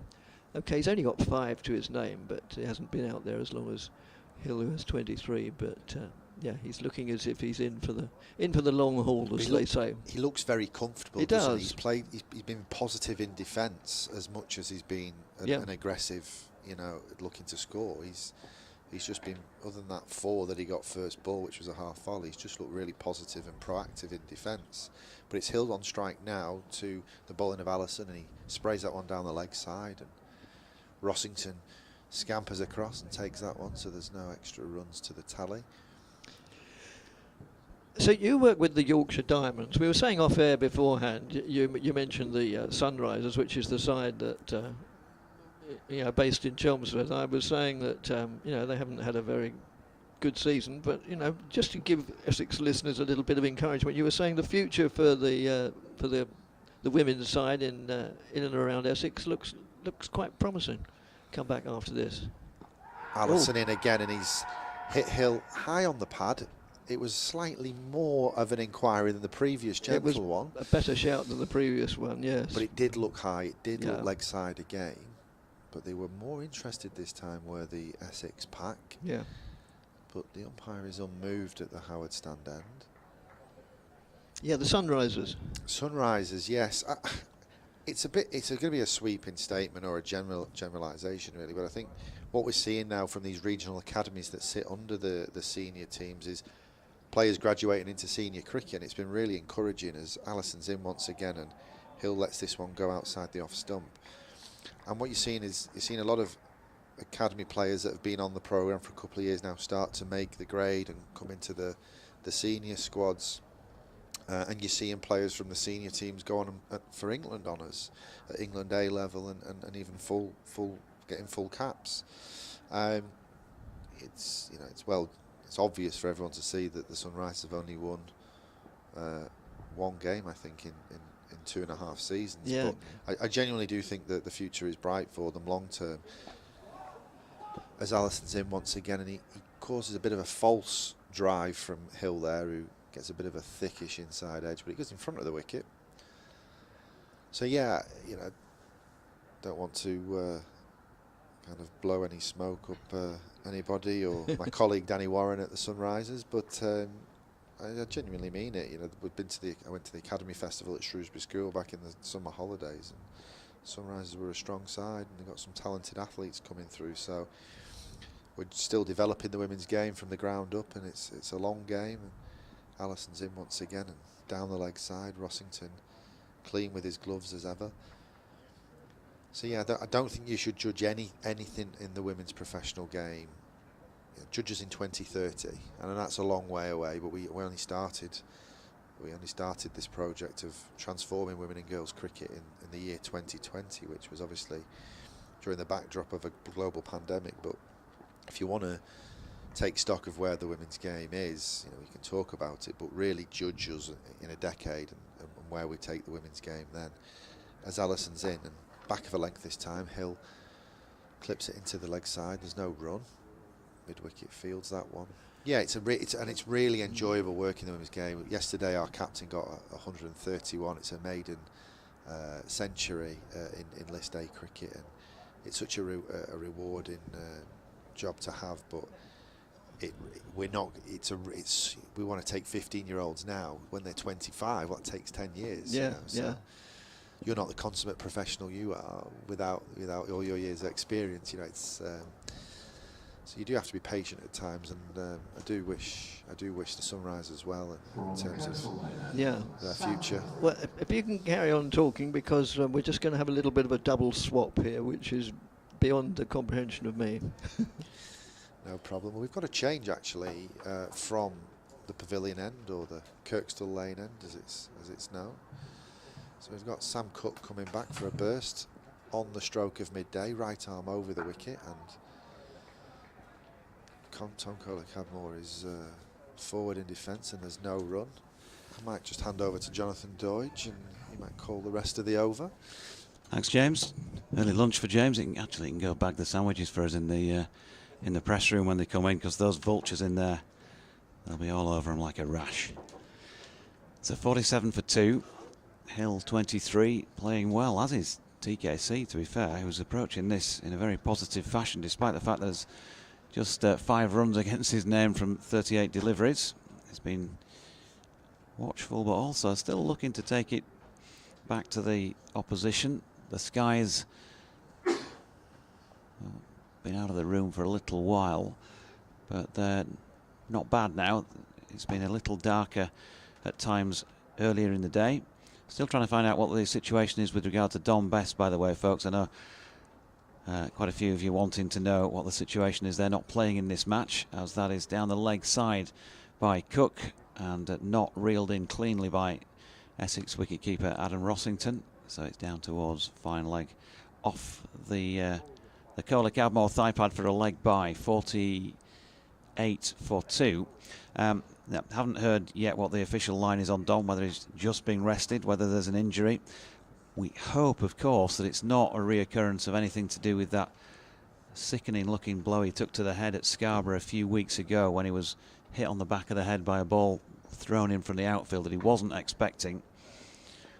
And hopefully, having had Tom Kohler-Cadmore with that sort of an issue earlier this year, it's not another one for Yorkshire, and hope Dom is okay. That's pushed out into the offside by George Hill for a single, taking him on to 24. 49 for 2 in the 22nd. James having a blow, and Dick has switched seating. He's back with us. Yeah. Very deftly, I thought I moved from one chair to the other, a journey of all of 3 yards. It was, to be honest with you, it was poetry in motion. It was like the Michael Holding of of movement in the cricket commentary box. That as Cook is in, and that's turned to the leg side by Kohler-Cadmore, and there is no run. An email from Chris in Chelmsford. Thanks for that, Chris. We'll come to that at the end of the over. That's which is only 1 ball away. 74.1 overs of the day remain, we're told. I think we'll be very lucky to get all those in, because obviously, not obviously, it'll probably get dark later on anyway. Here's Cook, and Kohler-Cadmore solidly over the top of that to leave Yorkshire at 49 for 2 at the end of the 22nd. I quite like the little chart you've got in front of you there. Nice things to say about the wife. Dick's got Sarah alongside his beloved. Oh, yes. And so he's got the little 5-bar gate thing going on there. That's 12 mentions so far. How many is it in a day for you to be able to? Well, it's about 12 a session. To survive, I think keep the marriage intact. Yeah. 12 a session, okay. Well, you're doing quite well in this one then. I think I've done the ration for this lot, yes. So, the email from Chris. You need a couple more of my lovely wife in there, because you've used a couple of my darling wife a couple of times there already. I noticed that. Okay, yeah, thanks for the prompt. I'll bear that in mind. Might have to wait till after lunch. Good morning, gentlemen, it says. Interesting view of the grass today. We sometimes get emails to this effect, but it's Snater bowling from the Howard stand end. That's just played defensively. He says from behind the bowler, well, obviously we don't quite know which from which end, the grass looks light green. From the wider camera angle, the grass is much richer and brighter. Well, I assure you that's purely a photographic quirk, not a quirk of Headingley. It's all remarkably green. In fact, probably the greenest pitch I've seen this season so far, but that's not surprising in view of the summer that we've had. That's short outside the off stump and does make its way quite comfortably to the boundary, well, square, fractionally behind square on the offside towards the deserted Western Terraces. And boy, have we, getting back to that other point I was making, boy, have we seen some parched pitches. And I noticed you used the word grass during your Yes. your correspondence there, but of course once you pass the border, it becomes grass, Dick. Yeah, It I realise does that. become grass. Yes, but if I carry on along that tack, I'm really going to be in deep water because I'm bound to get it right. So I think, for the sake of consistency, it'll have to be grass. That's outside the off stump. Goes through the keeper. Yes, I mean there was a time. Well, it's only this sort of weather's only returned to us in the last couple of weeks. Middle of August. Not that there was much cricket played there. I was going to say that in the middle of August, Chelmsford County Cricket Ground looked very barren and brownish yellow. But I don't know quite why I say that, because I don't go to Chelmsford once during August because there was no county cricket, or not of the longer version. I wasn't doing it. Oh no, I did go to one of the. That's just nudged down to third man and down to. Yeah, I do 2 runs. So yeah, I did do 1 or 2 of the 50 over competitions, but it still looked very, very brown. I was going to say, I know that broadcasting with me is not a particularly memorable experience, so you've clearly forgotten that on about the 19th or 17th of August or something like that, I was down at Chelmsford, and if you remember, we had that absolute lake of a square, didn't we? We did. It was underwater. Maybe I was coming on to the fact that the exception to that was, yes. Oh, and I'm glad you've reminded me of that game, because I believe Essex won quite comfortably. That's just nudged down to the gully for a single. So it's all becoming clear now. So you can't remember broadcasting with me, just 3 weeks ago, whatever it was, 4 weeks back. And so you bring Sarah with you just to remind yourself that you are married and there is some correction and direction in your life. Exactly. You hit the nail on the head perfectly there. Yes, it was like a lake. In fact, I even took pictures on my phone. Dear oh Lord. As Snater moves in, bowls. That's outside the off stump. Allowed to go through to the keeper, who, yet again, I was just about to describe the field, and it's the end of the over. With Yorkshire having been put into bat 56 for 2, with Kola Cadmore a very reserved, understandably quiet innings of 5, and George Hill 30, more than half of the score. And the wickets one apiece to Cook and to Porter. Yeah, I think they sort of talk about positivity, don't they? That's the modern parlance in how you approach your play. So I came back on and said, Tom Kohler-Cadmore being positive. He's faced 42 balls for just the 5 runs, including a 4. So just the 2 scoring shots, but it's felt like he's been positive about the leave there, for example, and just how he's approaching the bowling. As Cook's first delivery is wide of off stump, there's no run. Yorkshire Lad has tweeted, view from the boundary. Challenging start for Yorkshire under humid, cloudy skies, but signs things are getting a little easier. Hill batting well. God save the king, he says, Yorkshire Lad. 55 for 2. Did have 2 minutes silence and the singing of God Save the King before play started, before our broadcast started this morning. All the players lined up very smartly, and officials in front of the dressing rooms, and Yorkshire have lost a third wicket. Tom Kohler-Cadmore, positive or not, he has pushed at one here. He's got a thick outside edge, and it's a good catch taken at third slip, dying on its way through to the fielder. So 55 for 3. They'd batted together for an hour and 2 minutes, that pair, putting on 33 runs for the third wicket. And that's a shame from Kohler-Cadmore's point of view in terms of how he'd operated out there, and of course from Yorkshire's. And Essex will be delighted to have a third wicket before this session is out, and will be pressing on for a fourth, in which case they'll be saying 4 down, won the toss, put them in, job done, we've won the session. Yeah, caught by Lawrence. Fairly straightforward chance, which he duly accepted.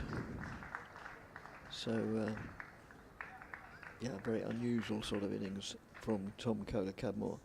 And, well, according to websites and things, next it's meant to be Will Frayne, and it is indeed. Yeah, we put up a good rearguard action with Tom Kohler-Cadmore, in fact, just as recently as last Thursday, to ensure that Yorkshire got through to the point at which play was abandoned for bad light and then some pretty heavy rain as well. A draw in that Roses match for the second time this season, because things hadn't gone particularly well for him in the first innings. Was beaten by 1 and bowled, and he hung around for, what was he, 18 not out. Tom Kohler-Cadmore 34 not out, and yeah, they stuck together from around about 2 o'clock in the afternoon until play was abandoned at 4:11, with a bit of tea in the middle of that as well. So did a good job then, but he'd be happier scoring some runs and feeling bat on ball, Will Frayne. He's going to get an opportunity for that here, but tricky conditions to go out and make a start. 3 slips, point, cover, mid-off, mid-on, mid-wicket, and long leg is the setup as Frayne takes his guard. Has got a first-class 100 to his name at Scarborough. As Cook is in, Frayne pushing, as he does, firmly forward back to the bowler, no run.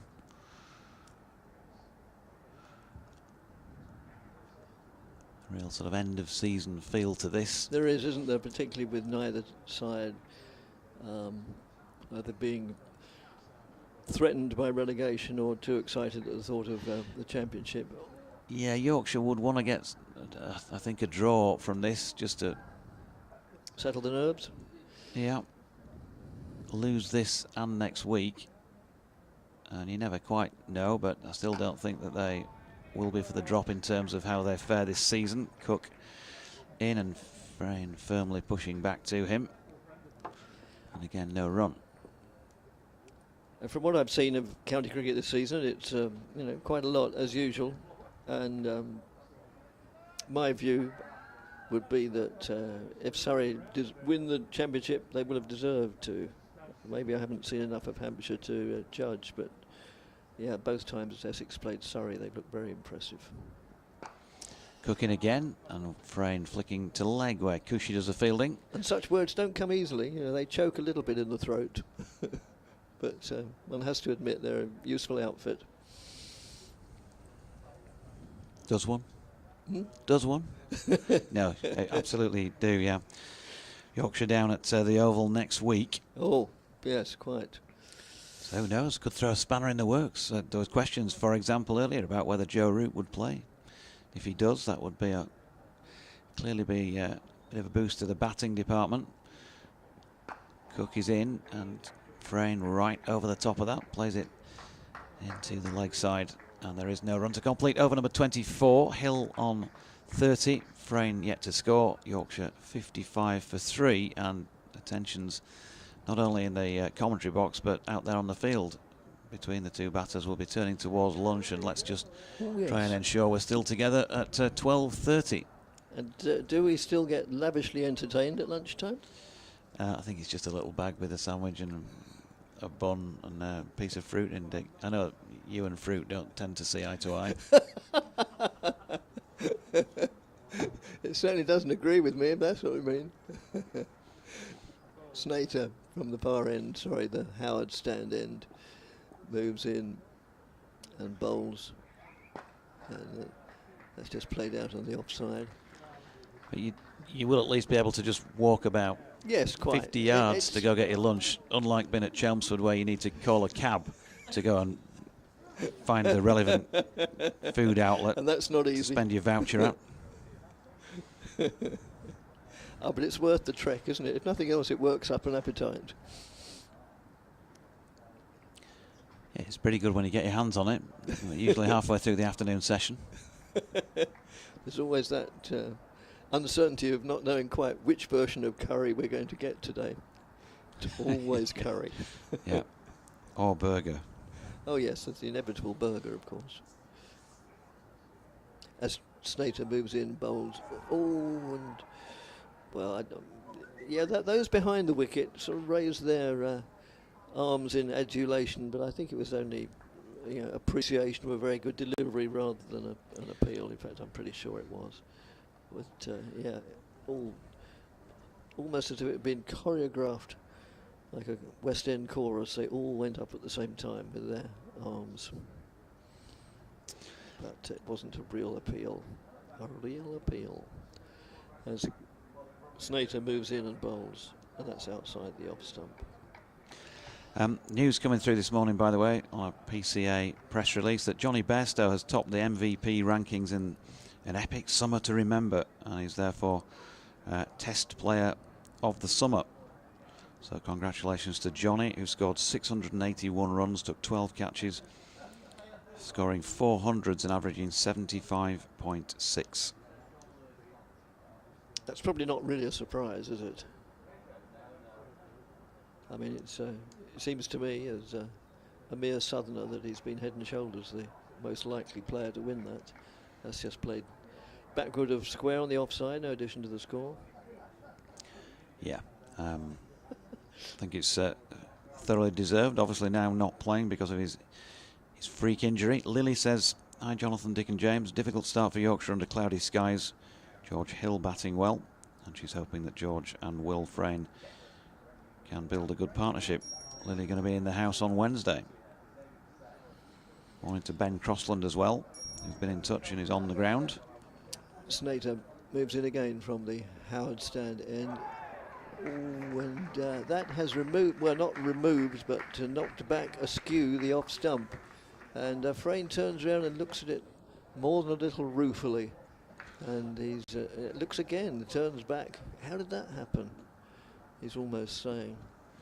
And yeah, now most bowlers are either disappointed when they're out, or sometimes worse than that if they think they've been given a bad decision. When their Frayne looked very disappointed, but as I say, no decision needed to be made. It just knocked back his off stump, and well, Yorkshire didn't really need that at 12 minutes before lunch. So they're 56 for 4. 56 for 4, so very firmly then Essex is morning with the 4 wickets. I think, yes, not that there's any prescribed number of wickets that you need to take when you win the toss and put them in, but I think you probably want to take 3, something like that, I would say, to sort of justify sticking the opposition in. You'd be happy enough if you take 3. Certainly want to take a couple, but if you take 4, I think you're definitely saying, we won the toss, we stuck them in, we've done our job this morning by removing 4 men, and we're into the middle order now. Before we even start the afternoon session on day 1, Jonathan Tattersall, Yorkshire's captain, has walked out to have a chat with George Hill and to try and do some batting here up to lunch. Yes, at Canterbury last week, the hosts won the toss, put Essex in, and Essex, a couple of days later, declared at 500 and plenty for not too many.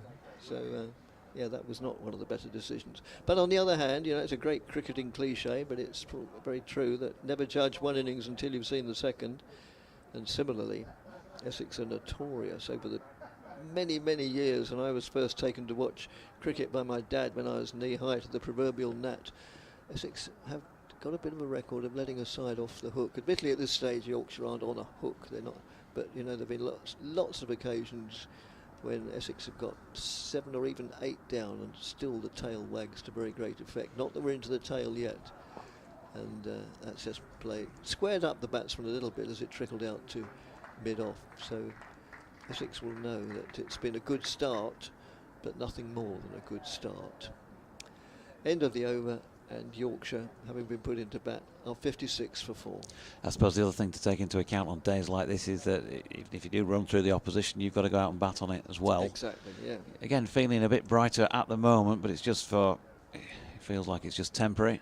Plenty of grey around, in fact just a blanket of grey cloud cover which occasionally thins, and therefore we get a bit more brightness from the sun, which is up there somewhere. Sam Cook going to continue from this Kirkstall Lane end, still 3 slips, a ring field otherwise. He's just bringing long leg in and a little bit finer. And in comes Cook, and Hill pushing out into the offside. And there is no run. 31 to George Hill here of this Yorkshire 56. Good job he's stuck around and faced 63 deliveries now. I don't think Jonathan would take too kindly to the... in fact, neither of us might, but I know it's tongue-in-cheek, Mike, so thanks very much. He says, I'm loving this cultural interaction. Shades of only way is Essex, meeting last of the summer wine. Yes, thanks, Mike. It's Cook as Hill turns this latest delivery into the leg side. Snater round to field, and they're through for a stroll of a single. 32 to George, 57 for 4.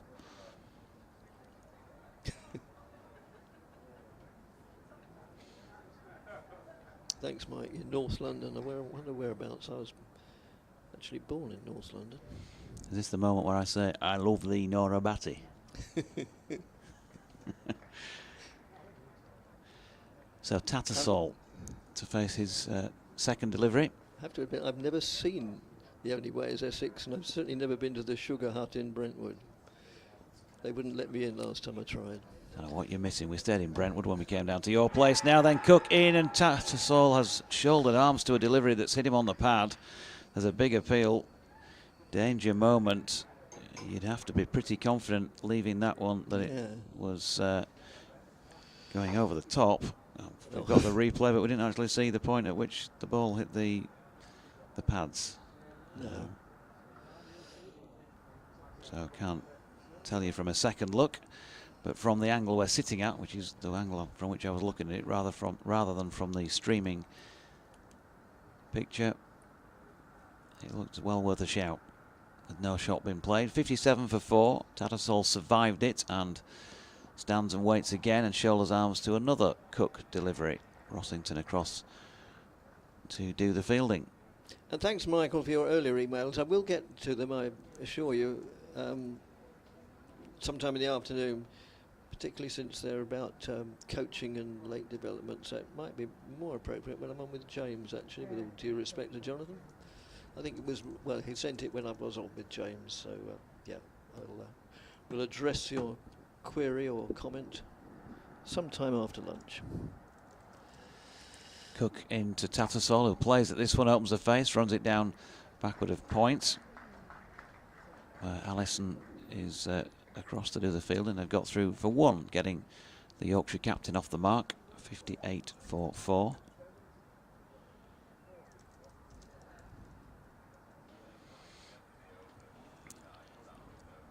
Hill making a few adjustments to his kit, shall we say.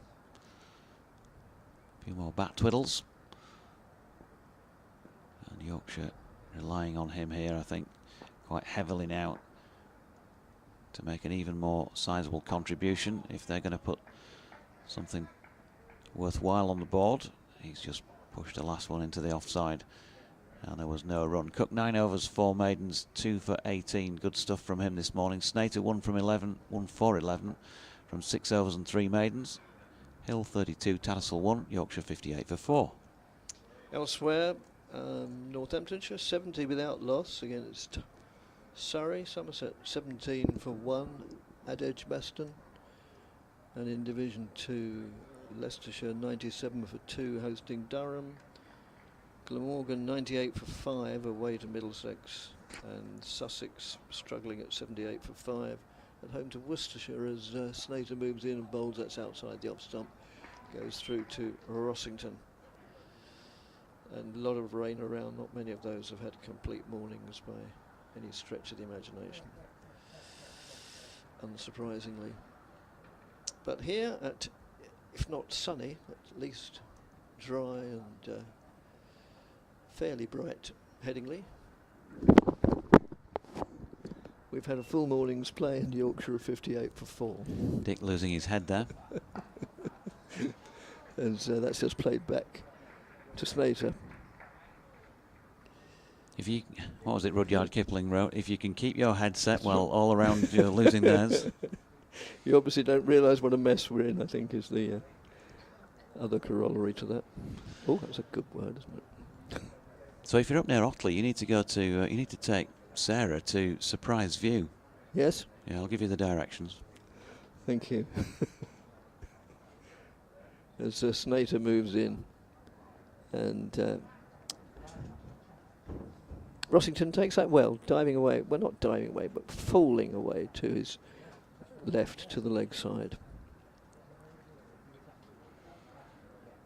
Oh yes, we intend to live it up in our evenings in Leeds this week. So if I was going to say, if you can't get any sense out of me tomorrow morning, you'll know why. But then you'll say what's different. I know. So I won't give you the opportunity to say that. The thought never occurred to me. Snater moves in and bowls, and that 2 goes through to wicketkeeper Rossington, who has 3 slips keeping him company now. Measures Cook, Critchley, and Lawrence. And then at backward point there's Sam Cook. Then there's a cover mid-off, mid-on, mid-wicket, and presumably a long leg. Yep. And if you think we're commentating from the sort of local bird garden down the road at Harewood House, it's just, I think, Dick's or James's little notification that we keep getting, little tweet. That's outside the off stump, goes through to Rossington. Yep, Tattersall just taking his time, but have his eye on the clock. 4 minutes to go. A bit of gardening going on, won't there, during the next few minutes, and hoping they can just manage one more over before the lunch break. 1 ball left in this, the turnaround, and then presumably Sam Cook, unless we get an over of the traditional over of spin before the lunch break on day 1. Could do. Critchley might have a chance to turn his arm over. No harmer today, of course. Well, no, maybe it's not, of course, outside the off stump because he wasn't selected for the last test anyway. And that goes through to Rossington. I just realised when I went through the other matches, I didn't mention the test match. Oh yeah, it is all over. Yes, they did squeeze enough time in. So, yeah, England won by 9 wickets. And, yeah, batsman out today was Lees. Andy Walker says, with the exception of TKC, Yorkshire looking all at sea today. This looks like a proper country pitch, and we just need to stay in until it plays slightly easier. Cook bowling here to Hill, who's ducking under a short one. No run, and he goes on. Having said that, the Essex bowlers have been superb. Time for Yorkshire to dig in. And then follows up by saying, and George Hill, of course, who's playing extremely well. Regarding that test victory, I think I find it a little bit, because we're all on edge about the future of cricket generally, maybe to a lesser or greater degree, the fact that that match finished in little more than 2 days effectively, does it give the... Come back to that afterwards. Cook to Hill, right over the top of that, pushing into the leg side. He wants a run here to Snater, who was back on his heels, but Tattersall was having none of that, and no, never both intended safely to make their ground. Yeah, does it give, you know, the ICC or the ECB, I know one match isn't going to make a difference, but, you know, are the administrators generally going to look at the situation and, well, you know, not nearly as many tests go into day 5 nowadays. We don't see as many draws. Batsmen generally don't build long innings like they used to. You know, do we need 5-day tests? Can we reduce them to 4? I wouldn't be at all surprised if that's the next suggestion. Cook in. Hill's a little flick at one that's rising as it goes down the leg side, but misses it. Just a minute to go before lunch, so it will be the last over now. Well, yeah, that's a concern, isn't it, for those who love red ball cricket, and Test cricket being the ultimate in that respect, the ultimate test.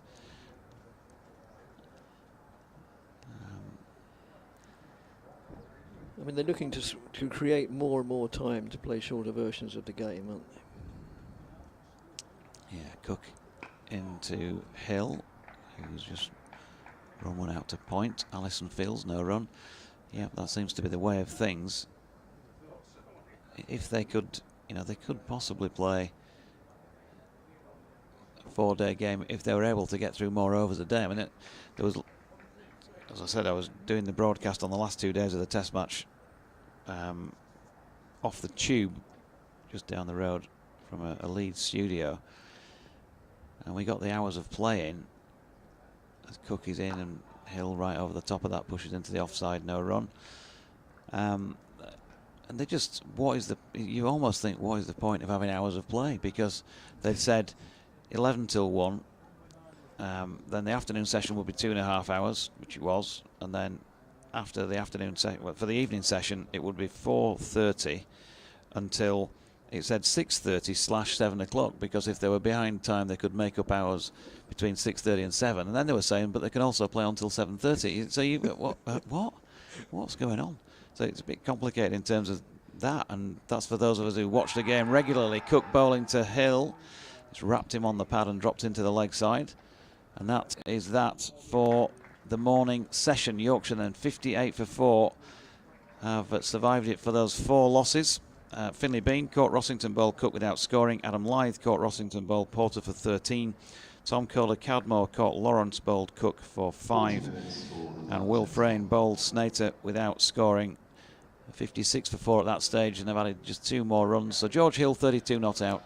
Jonathan Tattersall is not out 1. It's been a very good morning for Essex, and there's a lot of work to do for Yorkshire if they're going to put a reasonable first innings total on the board, and lo and behold, batting points, and that seems a long way off at this moment in time. We'll take a breather, and we'll go and get a spot of lunch, as I'm sure you will do too, so please do rejoin us for more ball-by-ball coverage on this Yorkshire-Essex match from 1:10.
From the Howard stand end, Jamie Porter.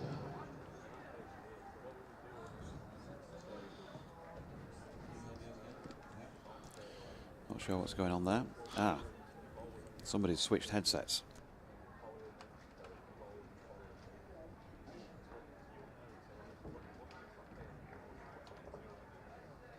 So welcome back. We sorted that out. And it's going to be Jamie Porter to start from the Howard stand end. James Carr alongside. Yes, Porter over the wicket, and he's short and wide outside off stump there, and Tattersall climbs into it, but he doesn't quite time it, and it's fielded by that point fielder. So 58 for 4 Yorkshire. Essex, good morning for them, having won the toss. They've rammed home that advantage in favourable conditions by picking up the 4. Yorkshire, bit of a struggle. It's still gloomy. Plenty of cloud cover, floodlights on. Porter on his way once again, right arm over the wicket, and he hits that back of a length, and Tattersall stands tall and punches it back at the bowler. Yeah, double wicket breakthrough just in that last phase of play before the lunch interval, JD. As you say, add 2 wickets to the score and it changes it. I thought Yorkshire had weathered a storm after a difficult start. Yeah, looked like it, didn't it? But 2 wickets in the 21 minutes before the lunch break. Porter once again over the wicket. Short and wide again. This time Tattersall punches it away through that vacant cover point region, splitting the 2 fielders. They'll come back for 2. As the point fielder fires that at one into the gloves of the keeper.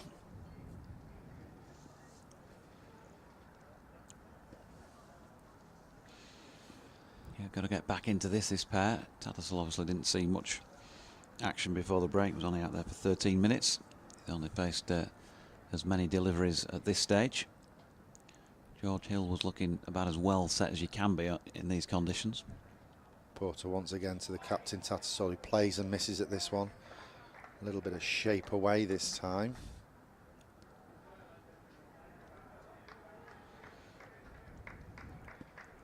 Jamie Porter, probably not quite as on the money as his opening partner Sam Cook was.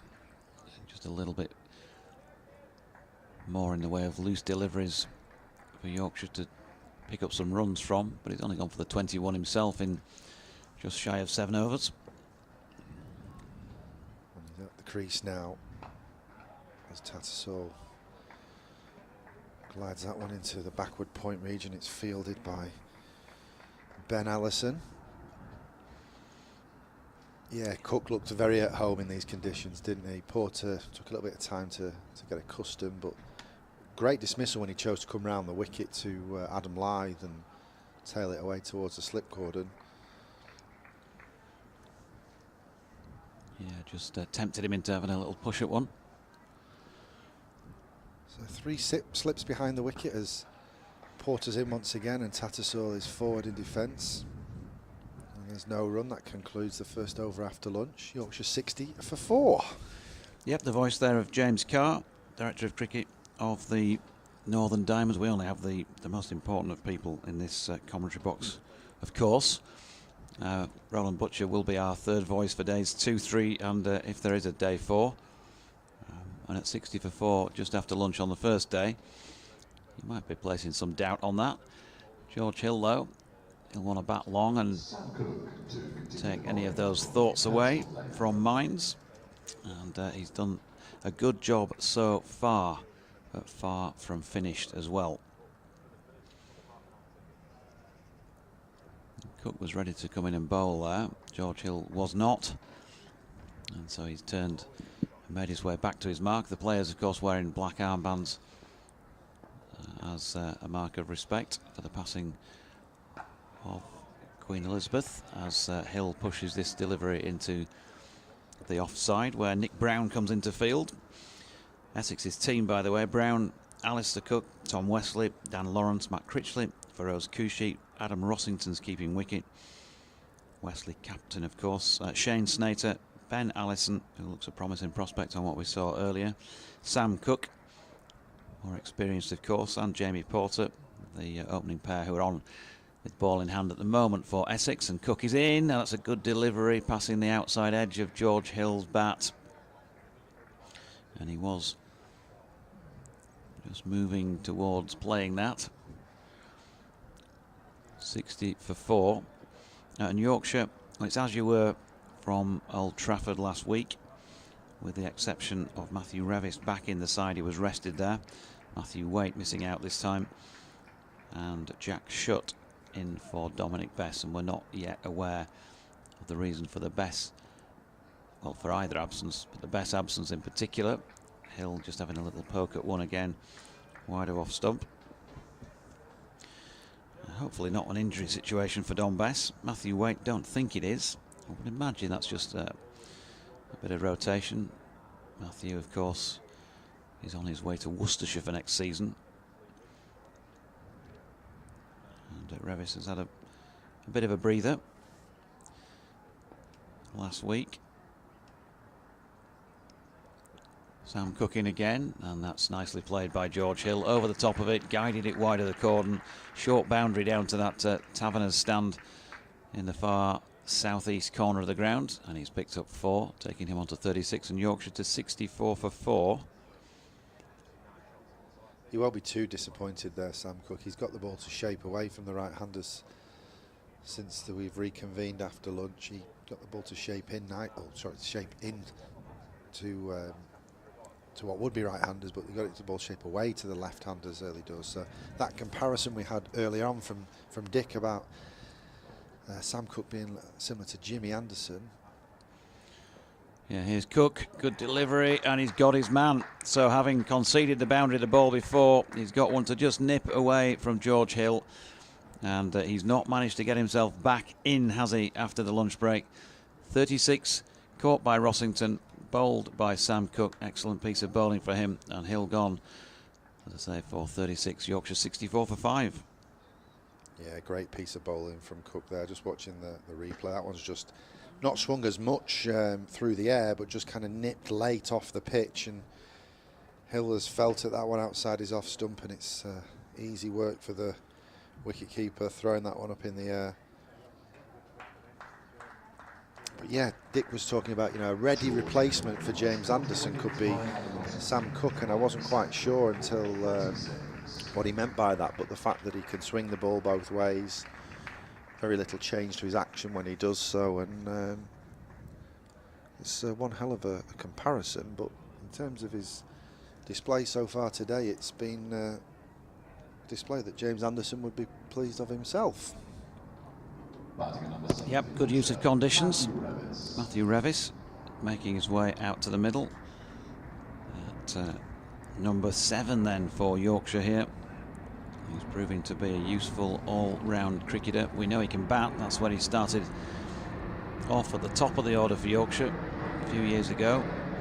Gradually working his way down as he gets the ball in hand. As there is some passing aviation, although we can't see it because of the cloud cover.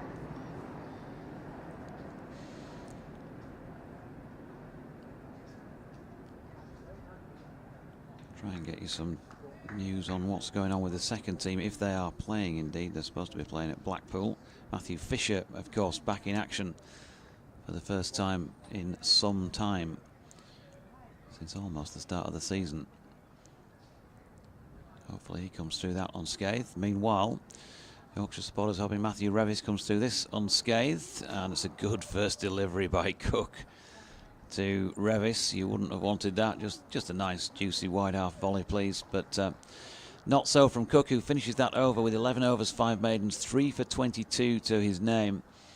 It's a wonderful world for him out there at Headingley at the moment, and Yorkshire 64 for 5 after 30.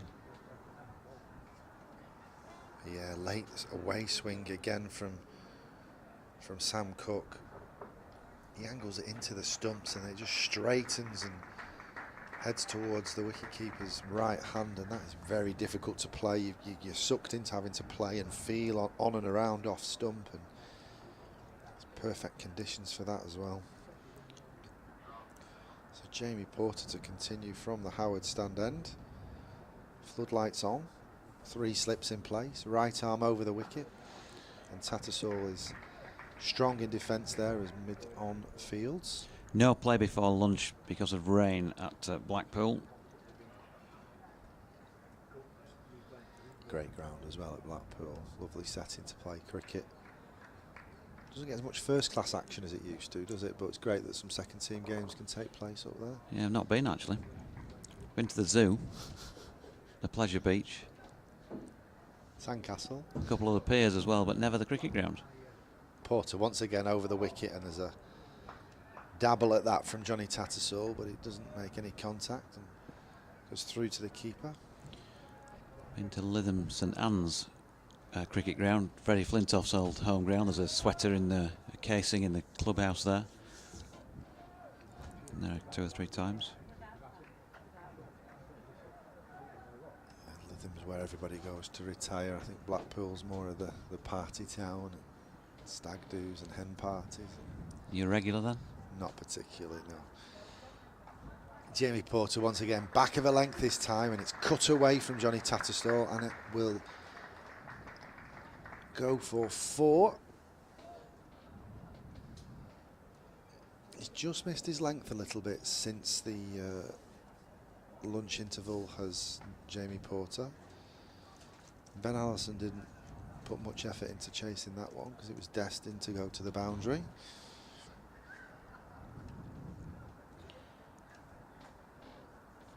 And that shot's something we've come to be quite fond of, hasn't it, from Johnny Tattersall on the back cut. Yeah, laid his bat on it nicely. Porter once again, right arm over the wicket, full and straight this time, and Tattersall works it into the leg side for no run. Just one of those days where you just got to scrap away, because if you're unfortunate that this is the only day in 4 where it's bowler-friendly conditions and the sun comes out tomorrow and the opposition are in, you could be staring down the barrel. Got to work really hard out there, as well, they don't need me to tell them that. I'm sure they're fully aware of what's going on. Porter once again to Johnny Tattersall. Tattersall back foot drive this time, and extra cover runs round and does the fielding for no run. Yeah, I think the forecast is pretty much this for the week, isn't it? So I think it might be a lowish scoring game. I think anything above, you can get close to 200, take a bit of time out the game. I think Yorkshire will be in the game. I'm sure Essex will be looking to kind of reduce Yorkshire to 150 as Porter is in, and that concludes the over as Tattersall is strong in defence once again. Oh, I'm just being informed that it's much more sunny tomorrow. Ah, there you go, you see.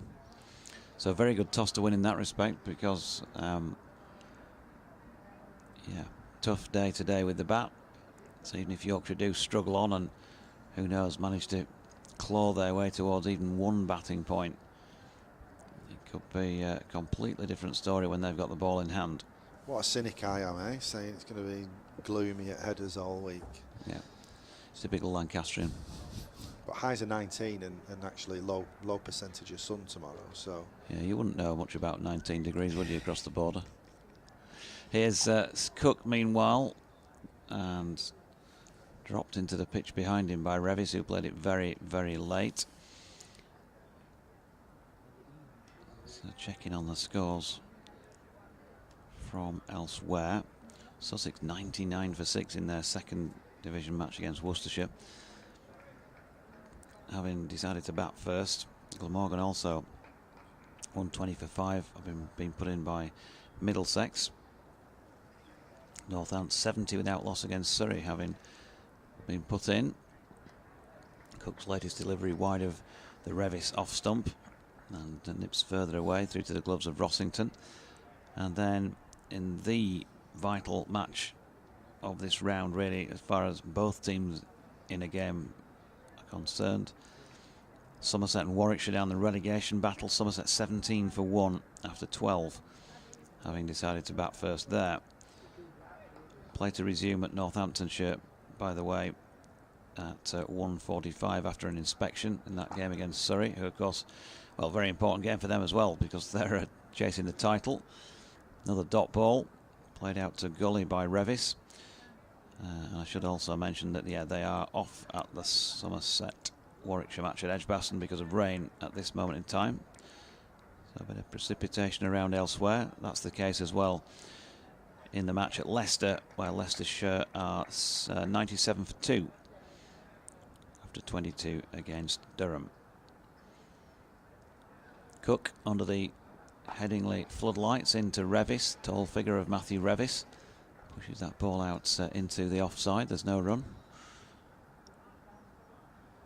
Yeah, I was driving back from Taunton yesterday evening, and the heavens absolutely opened on the last leg of the journey on the M62. I've never seen rain like it, so it was a pleasure to see the covers off this morning. The ground staff have been able to mop up, and there'll be no time taken out of the game. Here's Cook, good delivery, almost goes under the bat of Matthew Revis, who chopped down on it and managed to keep it out. Cushy in to do the fielding. Still feeling pretty gloomy.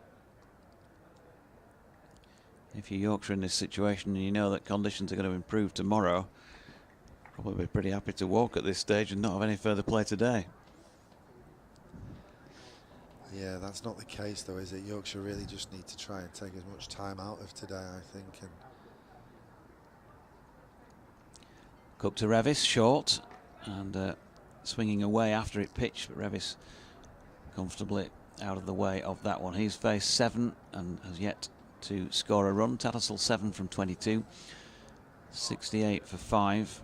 Yeah, you know, I think doing just saving a few quid really. It'd be sensible, wouldn't it, in the interest of, you know, energy saving, just to turn the floodlights off just for the moment. yeah, I think the operation guys and girls here might think that as well, but I'm sure the few hundred people in the crowd have wrapped up warm and are delighted to see some cricket, although they're probably not delighted by the score just now.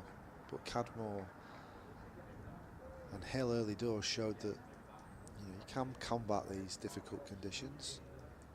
It's Porter now with the ball, and it's Tattersall with the bat as he lets that one go past his off stump.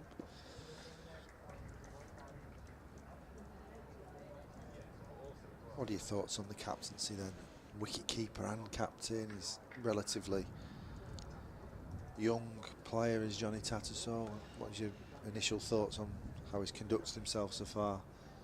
Very well, the reports have been good. He did say there was a bit of head scratching for ideas last week at one point at Old Trafford, and I think his teammates shared that opinion with the body language out there.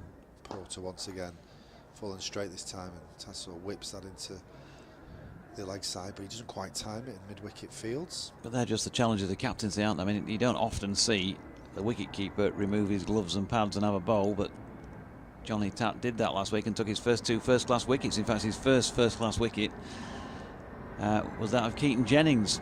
So he was the man who finished off Keaton Jennings before 100 for the first time in 5 innings in first-class cricket for Yorkshire. Not a bad idea then in the end, as Porter's in once again and down the leg side as Rossington takes. I should say, not for Yorkshire, but Johnny for Yorkshire, against Yorkshire as far as Keaton is concerned. But it was a great run of form. He had 600 and I think he's got 671 runs in his last 5 innings against Yorkshire, and the only one of those that is coming shy of 100 was the one where Johnny got him out for 68 in the 2nd innings last week. Creative captaincy, eh? Well, he's on strike now with bat in hand as Porter's over the wicket, and this time he's whipped it off his legs, and that's going to run across the practice wickets in front of that east stand, and it'll go for 4. Yeah, plays it very nicely off his legs. Johnny, very strong area for him. He got his 180 at Scarborough earlier this season. Absolutely milked that area. Anything straight was going square or through mid-wicket. Yeah, just watching on the replay there, just the last minute, that turn of the bat, which creates that bit of whippage and timing. And these first-class grounds these days, they run away very quick to the boundary as Porter's in once again. This time Tattersall playing on the offside in defence. Yeah, I like him. I like him in sense he's a traditional cricketer. Obviously he's a been known early on for being a wicket keeper, but he's clearly got a lot to offer with the bat, and the vantage point and the focal point of being a wicket keeper offers a lot to captaincy as well. But Porter's on his way once again to the skipper, and strong and straight in defence once again. That concludes another over. Yorkshire 72 for 5. Yeah, bright lad. When you talk to him in interviews, you just know that from your exchanges with him. I think the players are enjoying playing for him because they talk about his calmness on the field. So, crisis situation like they find themselves in at the moment, he'll be pretty calm out there with Matthew Revis. There'll be no histrionics, just on message really. This is what we've got to do. Let's just work on doing it. And I think it sounds like it's the same in the field as well. We've seen that in before he was captain, haven't we? When he's come in at batting 6 or 7 in difficult situations and he's ground a score out. Yeah, Cook in. Well done to Matthew Revis there, who clearly knew where his off stump was, because that's a pretty good leave. Quite close to it. And Sam Cook, for me, very much as his figures would suggest, the most impressive of the 4 Essex bowlers to have been used so far. Just nagging away, giving little away. And even when he did, George Hill getting a ball through third man for 4. He came back straight away with his very next delivery and took Hill's wicket. He's Yorkshire's top scorer, has half of the 72 runs have scored to his name. But can't add to that now. Back in the changing room as Cook's latest delivery is wide of Revis's off stump and his shouldering arms. Through to Rossington, still 4 slips in place. Just as you'd expect really. Started the day that way. They've taken wickets, they're going to continue on the attack.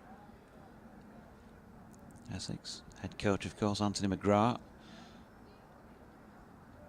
renowned son of this county, back home as it were. In comes Cook again, right over the top of that Revis. Nicely dealt with.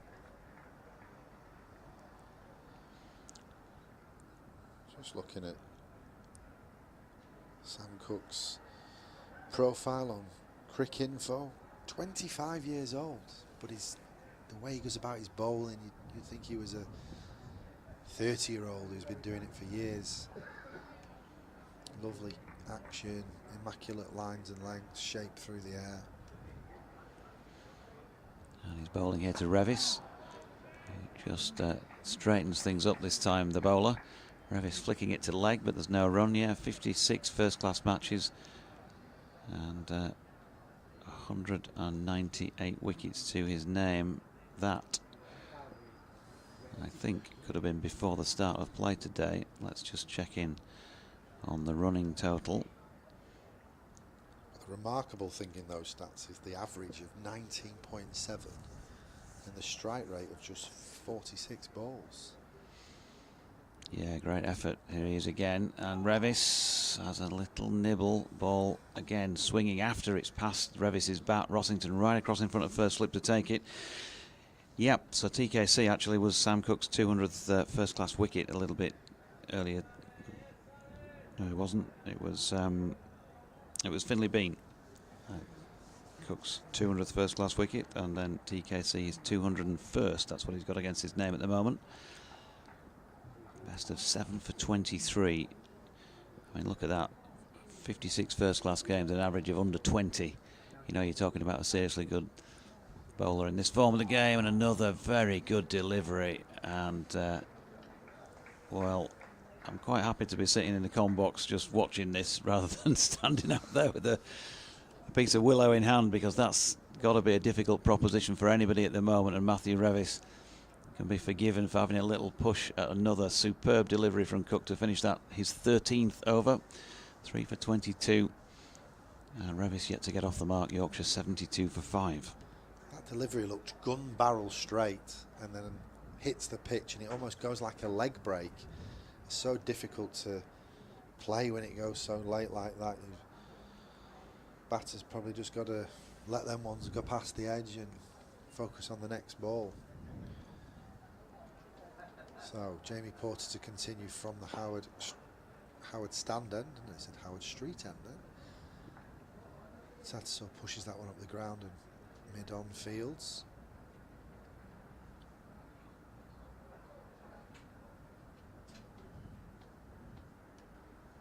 It's just a hum around the ground now. I think everyone's had their lunch, bellies are full.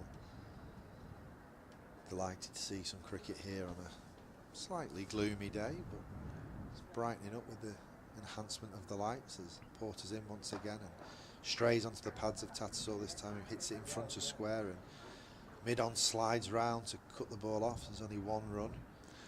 Yeah, I think there's just a thinning of cloud up to the right above our heads, so it has got a little bit brighter in terms of natural light just for the moment, but that'll disappear again because it's just a thick blanket of cloud as far as the eye can see.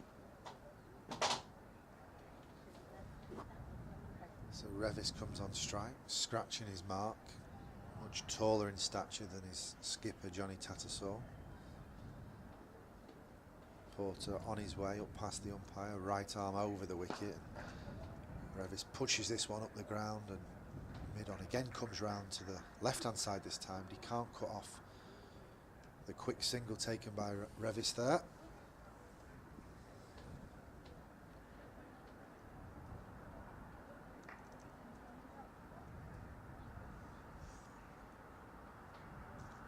There's a big dark cloud behind that big white stand in front of us, isn't there? But thankfully it's much clearer overhead, directly above the ground. As Porter once again right arm over the wicket and digs this one into the pitch, and looks like a little inside edge from Tattersall. Jumps a little bit, keeps the ball out nevertheless.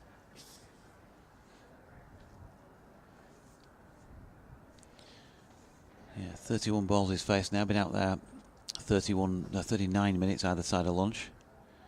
He's just having to try and hold it together. Can't do much more than that, and try and feed off any scraps that these two bowlers, the few scraps that they're throwing up there for run scoring opportunities. Porter once again, and two straight this time, and that is bread and butter for Johnny Tattersall as he works that ball across those practice strips once again to the square leg boundary in front of the east stand. Yeah, nicely played. Rolls his wrist over the top of it. There is a man in at mid-wicket, but he's made sure he's pierced that gap between square leg umpire Rob Bailey and Feroz Kushi. Jamie Porter just straying there, too straight. Being punished by the Yorkshire skipper as he's in once again and gets his radar on the posh side, this side on the offside, and Tattersall drives into extra cover for no run. That concludes another over. Yorkshire is 78 for 5. Slight little stabilisation after the fall of George Hill after the lunch interval. Yep, those 5 wickets have gone. Finlay Bean caught Rossington bowled Cook without scoring. Adam Lyth caught Rossington bowled Porter for 13. Tom Kohler-Cadmore caught Lawrence at third slip off Sam Cook for 5, and Will Frayne bowled by Shane Snater without scoring. And as James alluded to, George Hill, most recent wicket to have fallen, the one after lunch, caught Rossington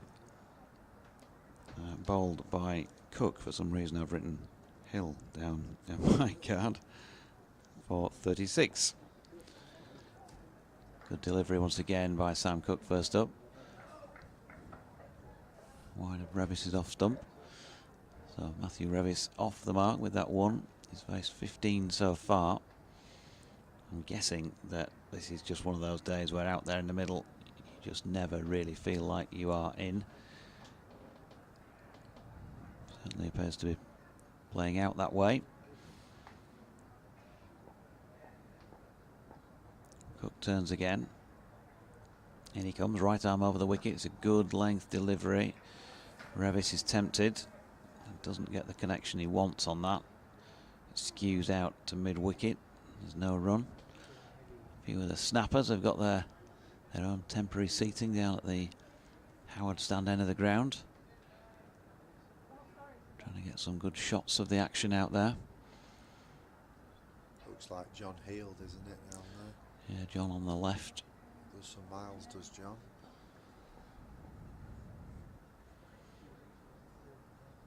Meanwhile, Cook has turned and is making his way in once again to bowl now to Revis, who can't get forward to that delivery, just short of length, and he's pushing at thin air. Hard work for Matthew Revis at the moment. Hard work for everybody out there with the bat in their hands. Yeah, Tom Collar-Cadmore had an interesting way of going about it, in terms of just being proactive, didn't he? And George Hill was the opposite, let the ball come to him and played some elegant shots.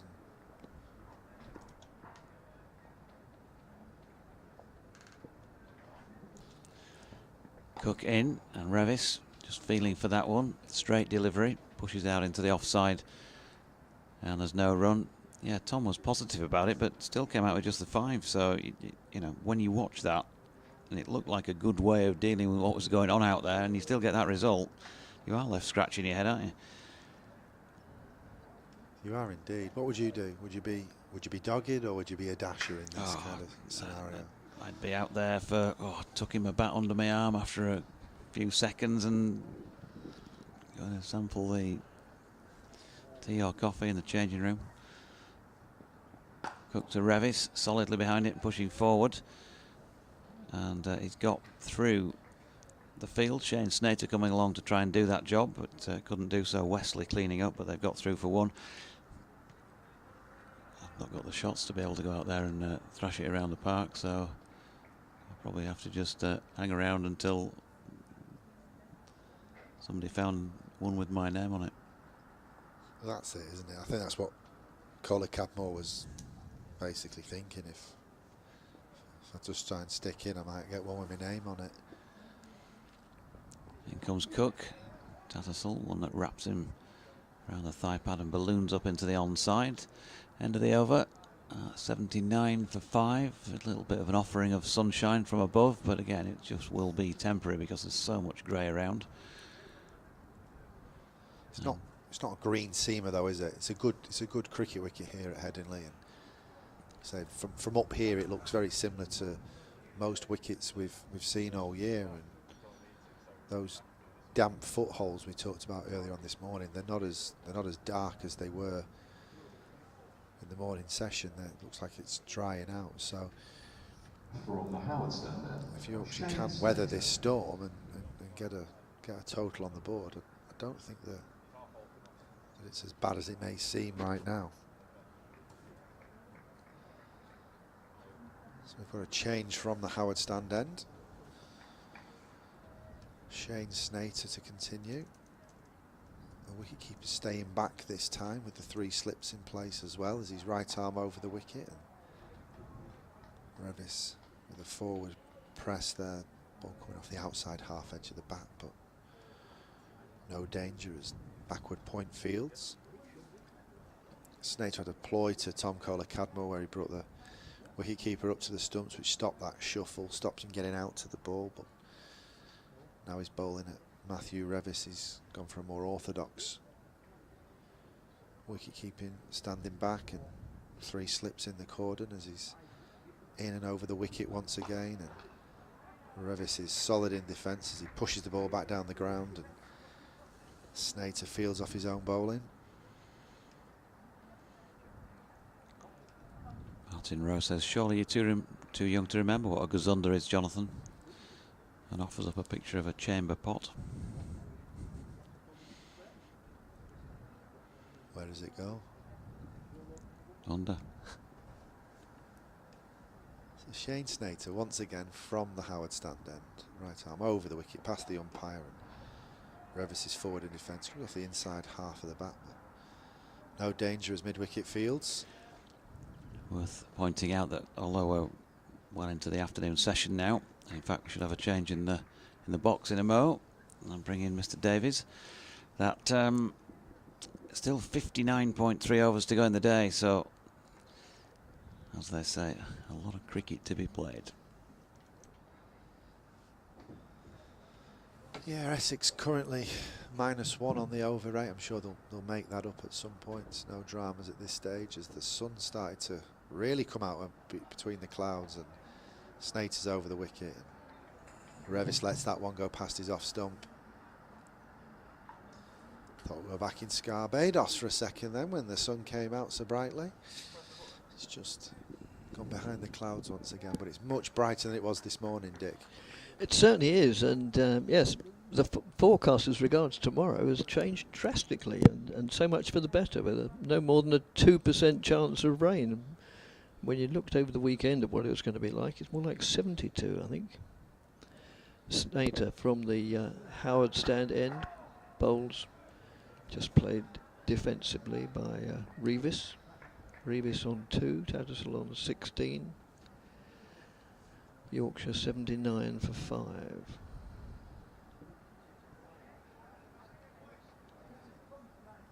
On now, well, it's still, it's very sunny at the moment, but it's only because it's breaking through generally grey, dark clouds. But it's still very, very encouraging.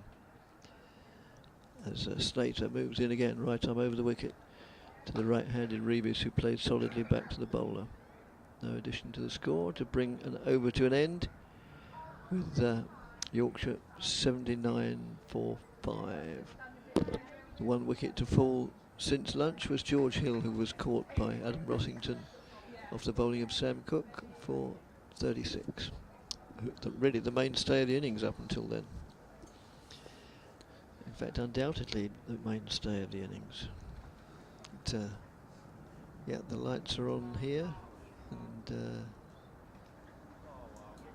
another plane comes in to Leeds Bradford, and it's going to be Sam Cook continuing. Yeah, Sam Cook with ball in hand as the aircraft comes across Headingley Stadium.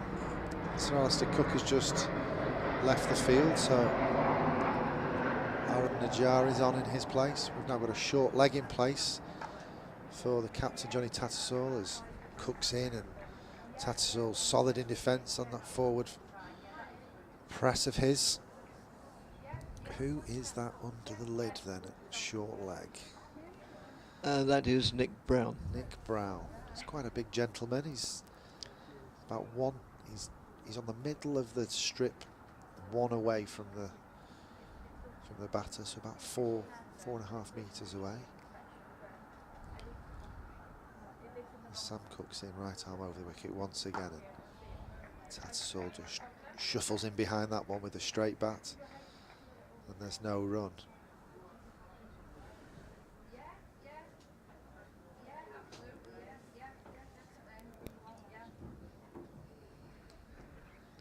Umpire just crossing from the onside to the off, presumably because his view of the popping crease was slightly obscured by Nick Brown there at short leg.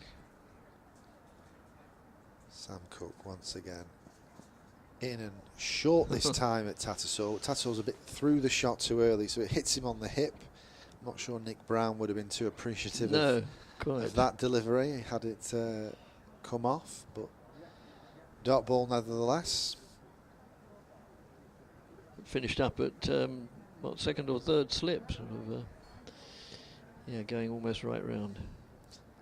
Nick Brown just jesting to Johnny Tattersall. Yes. He was going to shuffle it like a goalkeeper and stop that one. Yeah, I'm glad you didn't get that off the middle. Sam Cook in once again. Tattersall works this one off his legs. He's got it fine. Long leg's going to come round, but to no avail. And you can hear that applause as the umpire signals another 4 to the score of Tattersall, who moves on to 20 now. Yeah, it calls for a captain's innings from Jonathan Tattersall now. And I suppose with the weather forecast having improved so much for tomorrow, it does suggest that batting will be somewhat easier. But there's a lot of today to go yet. Cook's in now, who's not making it easy for the Yorkshire batters, and Tattersall is forward in defence once again, and there's no run. Yeah, I don't know if you'd come back into the back of the box, Dick. We were talking about Sam Cook and his statistics, 56 games and 200 first-class wickets as of this morning with the dismissal of TKC, and an average of under 20, a strike rate of under 50, some remarkable figures there. It is quite remarkable, yes. And he's on his way once again, up past the umpire and right arm over the wicket, and Tattersall's got another one fine, even finer this time, and umpire Gould signals 4 more runs. So a productive over for Johnny Tattersall in Yorkshire. And that takes Yorkshire to 87 for 5. Yeah, I was quite amused. Essex won comprehensively by an innings and, I can't remember exactly, but innings and plenty down at Canterbury yesterday. And of course Kent have had a poor season.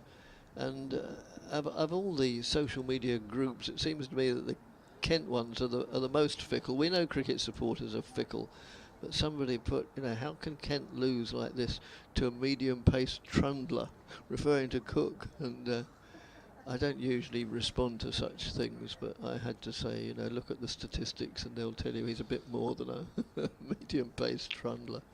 Dear oh Lord. But then, such is social media. As Snater moves in, bowls, and that's just played defensively. I should just say, correction, it's not umpire Gould, it's Rob Bailey at that end, isn't it? Yes, it is. There's no Ian Gould on the pitch No. today. No, I think he's retired. Yes. It always amazed me that Ian Gould was one of the shortest of umpires, and yet we're told that, unless it's just one of those stories that goes around, that he had a trial for one of the London football clubs as a goalkeeper. Wow. It's not easy to believe, and that's just played out on the offside. No addition to the score of 87 for 5. Yeah, I've not paid attention to the stream in terms of what Sam Cook is being clocked at, but what I'd say he's in the ballpark of early 80s, is it? Well, I would have thought so, yes. I don't think he's a trundler by any stretch of the imagination. And what he does with the ball is very encouraging, taking it both ways, both swing and seam. Yes. Snater played with authority but non-productively out to mid-off, where it's fielded by skipper Tom Wesley, who'll be pretty happy with proceedings, but he'll know that conditions aren't going to change too much today. So on the one hand, he'll want to get Yorkshire out for as low a total as possible, but if that means that Essex have to bat too long today, they could suffer similar challenges as Slater moves in, and that's outside the off stump, goes through to the keeper. But that doesn't mean he won't be trying to take wickets, of course, because you're always trying to take the opponent's wickets, except in the old days of declaration bowling, but those days are long since gone. So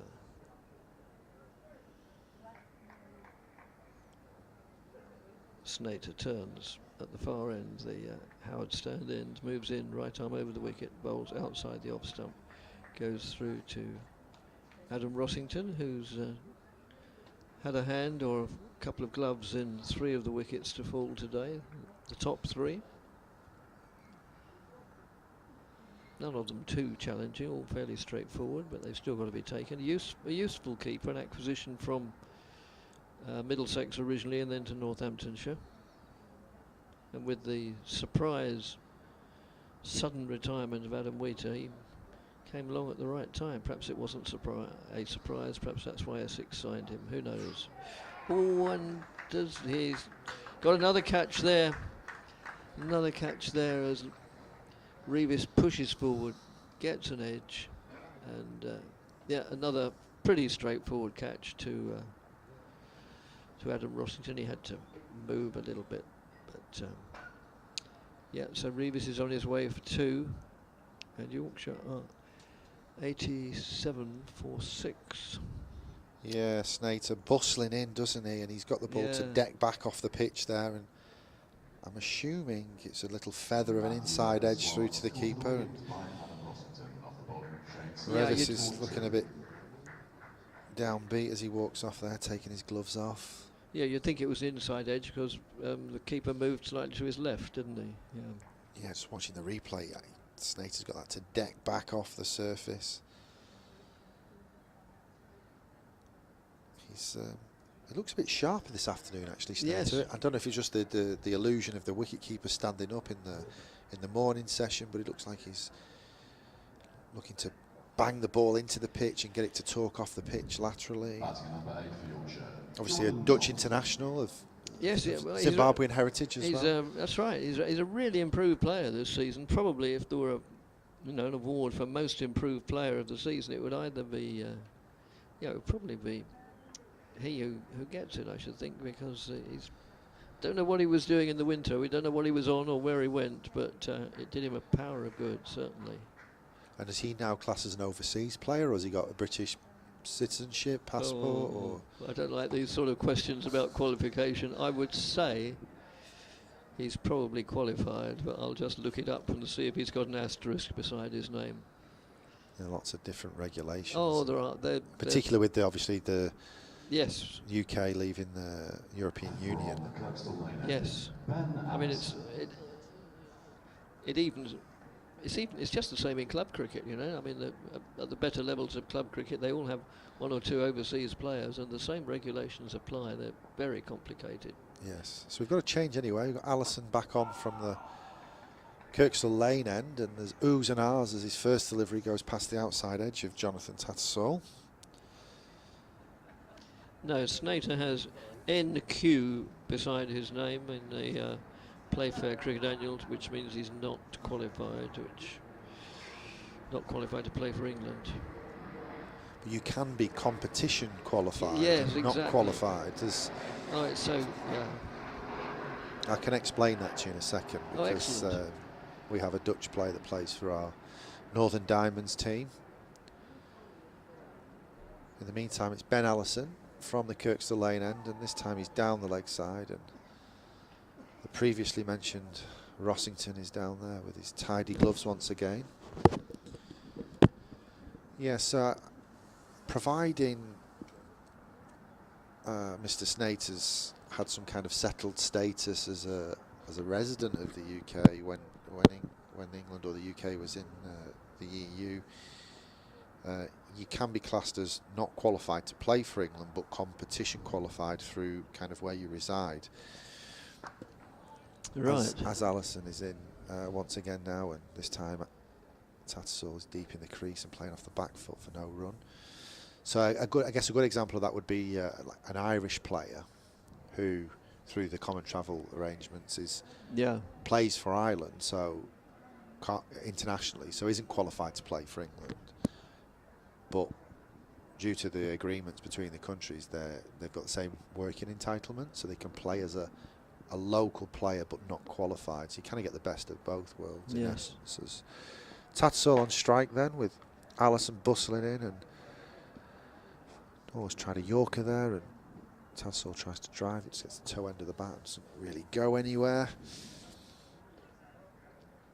So we have a Dutch international in the Diamonds team who was here when we were in the EU, so she gets what's called a settled status and is treated like a British citizen from a right to work point of view, and then is therefore competition qualified, but still has the ability to play international cricket for the Netherlands.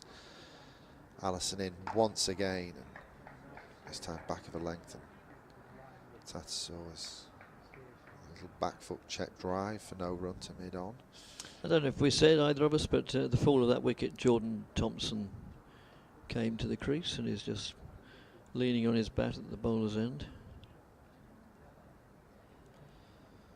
Yes, Tattersall on strike.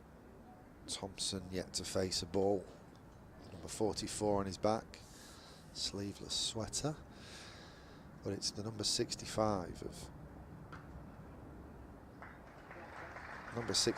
of Ben Allison, who's short and wide there, and Tattersall puts away that iconic back cut of his, and it goes for 4. And a bit of a dampened way to end that over from Ben Ellison as Yorkshire move on to 91 for 6. 40 overs gone now, 56 remain in the day. Yorkshire just soaking up a bit of pressure at the moment from the bowling of the Essex attack. It's got a bit gloomy once again. Can this Essex attack extract 4 more wickets out of this friendly conditions and get Yorkshire out cheap and vindicate that decision at the toss? And another jet thundered across conveniently between overs. I wonder if air traffic control at Leeds Bradford take this into consideration. You know, can you just hang around for half a minute until it's, you know, till the over's completed before you fly over Headingley?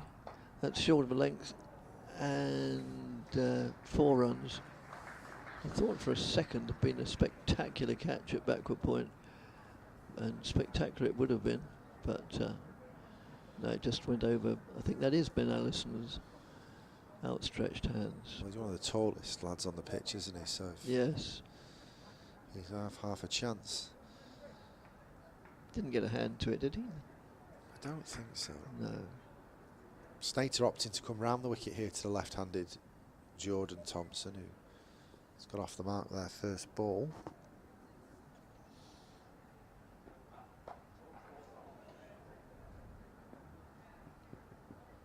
And that's hoisted down to long leg.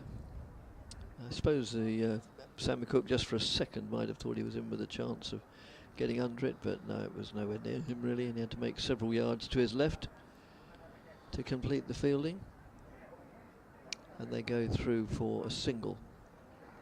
So Thompson very rapidly on to 5 runs, 4 and a single off consecutive deliveries, and indeed off the first 2 he received. Yeah, we haven't seen a short ball from Snater, have we? Then No. the first 2 at Jordan Thompson, he's tried to stick up his nostrils. So. Yes. Snater to Tattersall.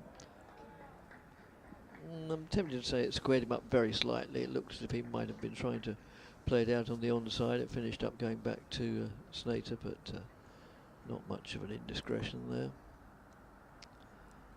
So Tattersall needs to, and to a certain extent needs to play, and already is showing. He's proving to do that. Snater turns, moves in, bowls, and that's whipped away with almost Caribbean flourish for 4 runs down to mid-wicket, front of the members' stand, which understandably isn't heavily populated at all. You know, if I had a minute and a half to spare, I could probably count how many there are, but it's not very many. But that's totally understandable. Although maybe we can anticipate seeing a considerably bigger crowd tomorrow with the weather forecast having changed so dramatically. Hopefully, yes, but not many people there. But there's been 3 nice, gentle claps now for 3 very similar shots from Tattersall through that region. As away, and having said that, he's just lost his legs. No, off stump. Oh, be interesting to see the replay as to why that happened, but presumably late movement again by Snater. So, just as we were both singing the praises of Tattersall, there's no such thing as the commentator's curse. You know, the game is going to unfold as it will, irrespective of what we say, but it's there's a myth about it, but yeah. Between us, we've seen Tattersall on his way for 32. Bowled comprehensively by Shane Snater. Just looking at the replay now again, and yeah, moved away, I think. Yeah, So he generally he's angled it in to get the inside edge of Revis before, didn't he? That one looks to angle in, and then Tattersall's played inside it, like it's slightly straightened off the pitch, and emphatically taken Johnny Tattersall's off stump out the ground. So bit of work for the umpires to reassemble the castle there. Yes. So the incoming batsman is Ben Code, the photograph from the White Rose of Yorkshire shows number 10 Ben Code on the scoreboard. Very informative scoreboards here at Headingley. Well, they are at most places. I can think of one or two where they're less helpful, but most of them now have this sort of free format where they can show more or less what the operators choose, rather than having the old-fashioned. There's still an old-fashioned scoreboard at Canterbury, which is quite a historic scoreboard. It's enormous. It's very, very wide, and yeah, that's operated. I think it takes at least 3 people to operate the various different aspects of the game. Yeah, I think it's nice when you've got the traditional scoreboard in one corner. Yes, I agree. Opposite the electronic ones, just keep a bit of tradition and then a bit of modern digitalisation of the world as well. Yeah, I go along with that entirely. As Snater moves in and bowls to Code, who plays that solidly defensively, trickles back not to the bowler, but picked up at mid-on.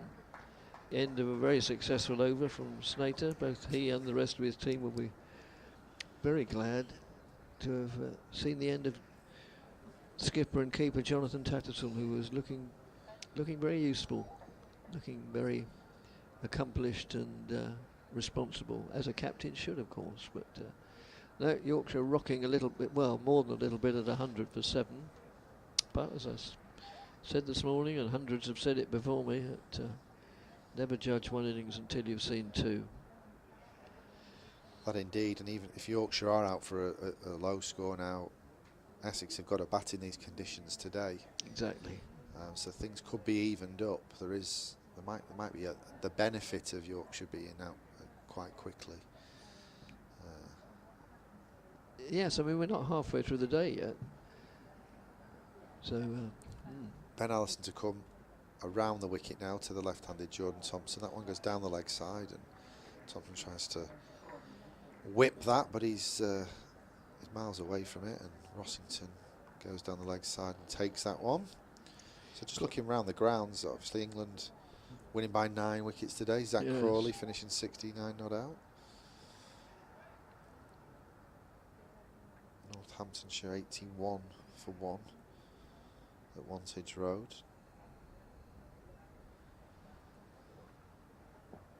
Thompson on strike, and he's nicked that one from the bowling of Allison round the wicket, playing away from his body. And that's another good grab from that Essex cordon.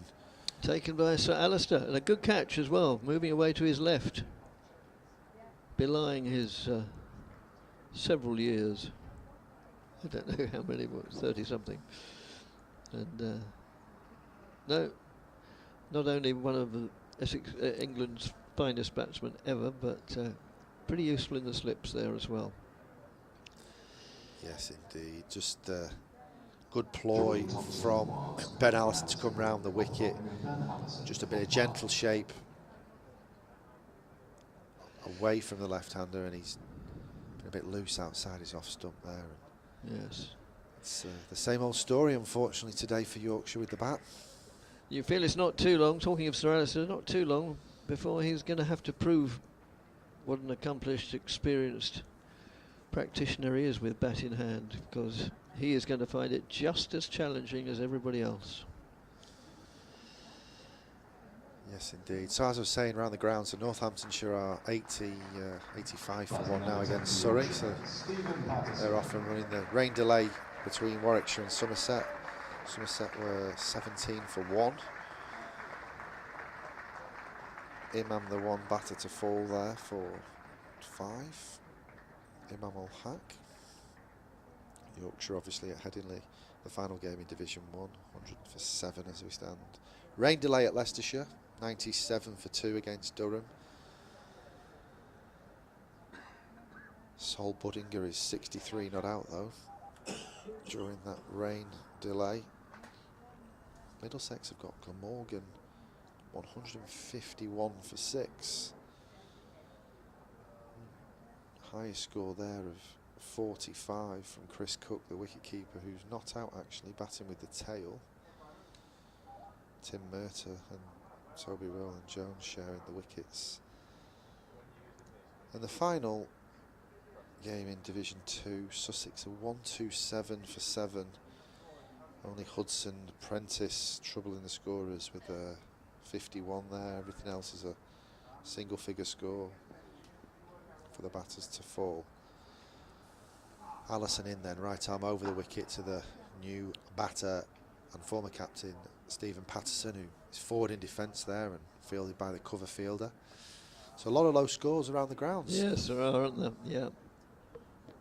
So it could be Yeah, so, yeah, Essex will, well, particularly the batsmen who are fielding at the moment, they'll have mixed, well, not mixed feelings. They're delighted to have Yorkshire at 100 for 8, but yeah, as I've said before, they'll know what challenges lie ahead, maybe fairly soon. If there was ever a scenario for Sir Alistair Cook, though, it's one of these, Oh, isn't it, to battle this out. As yes, it is, isn't it? Yeah. Allison's in once again and full and straight at Stephen Patterson, who keeps that delivery out.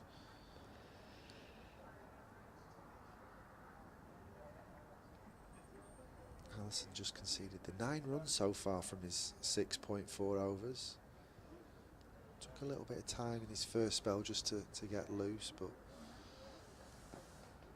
he's been immaculate in terms of runs conceded, and he's obviously got 1 wicket to his name so far as he's over the wicket once again. Patterson is forward and defence again.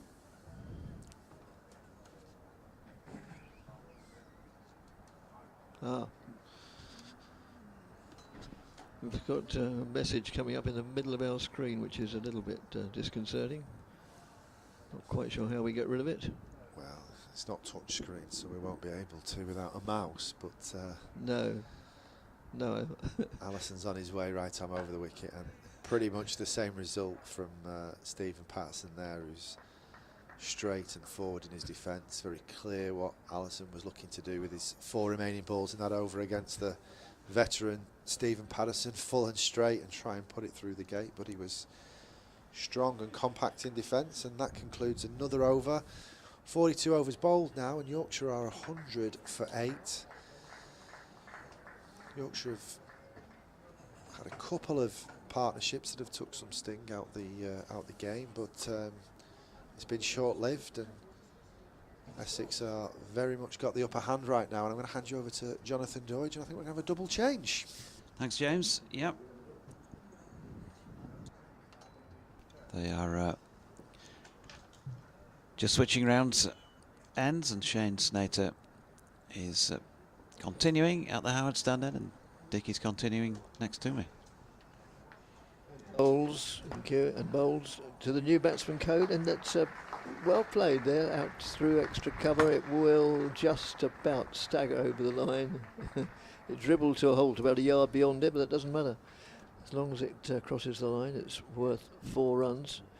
We've still got this message on our screen, and in my, I don't know, naivety, so used to touch screens now, I touched both the OK and the X, and of course it didn't go away because it's not a touch screen. We need a mouse, and we haven't got a mouse.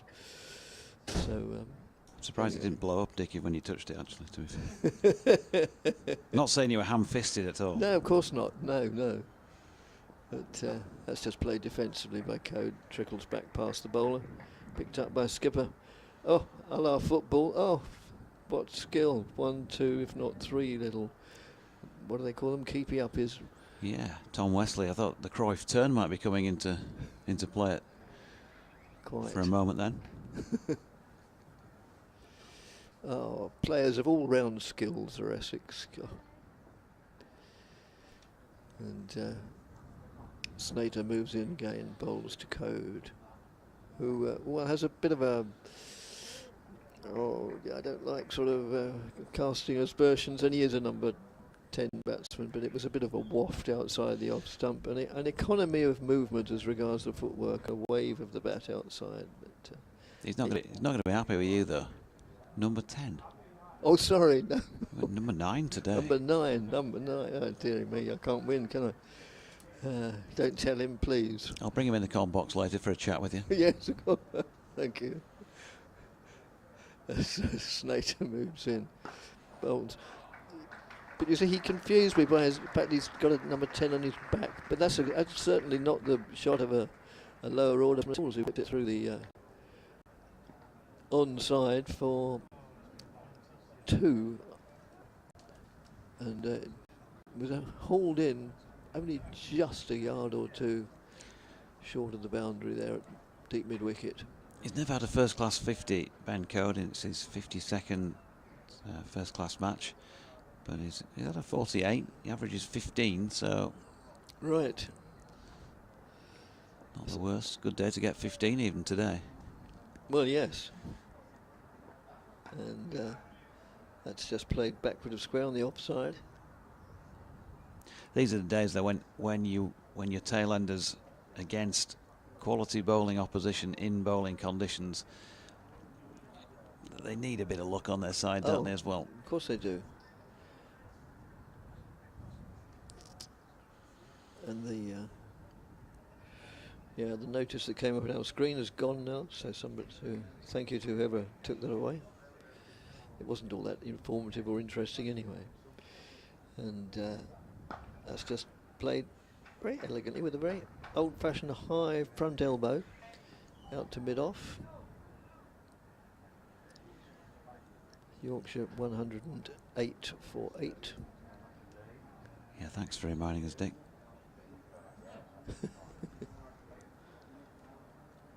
Yeah, doing it tough today. Essex won the toss, put Yorkshire in. Everybody would have made that decision in these conditions. Heavy cloud cover, floodlights on, dark patches on the pitch. Very much a bowling day. Snater to Code.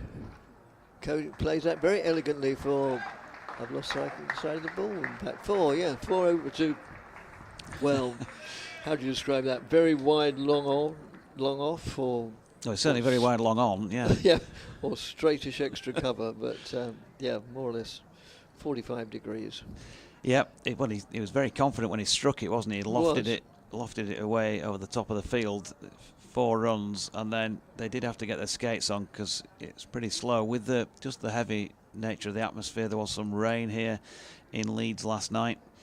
Still a bit of moisture around, and it just held up on its way to the boundary, but did make it. So 2 boundaries in the over to Ben Code. Might as well have a little bit of fun here, because everybody who's been wondering has died, as it were.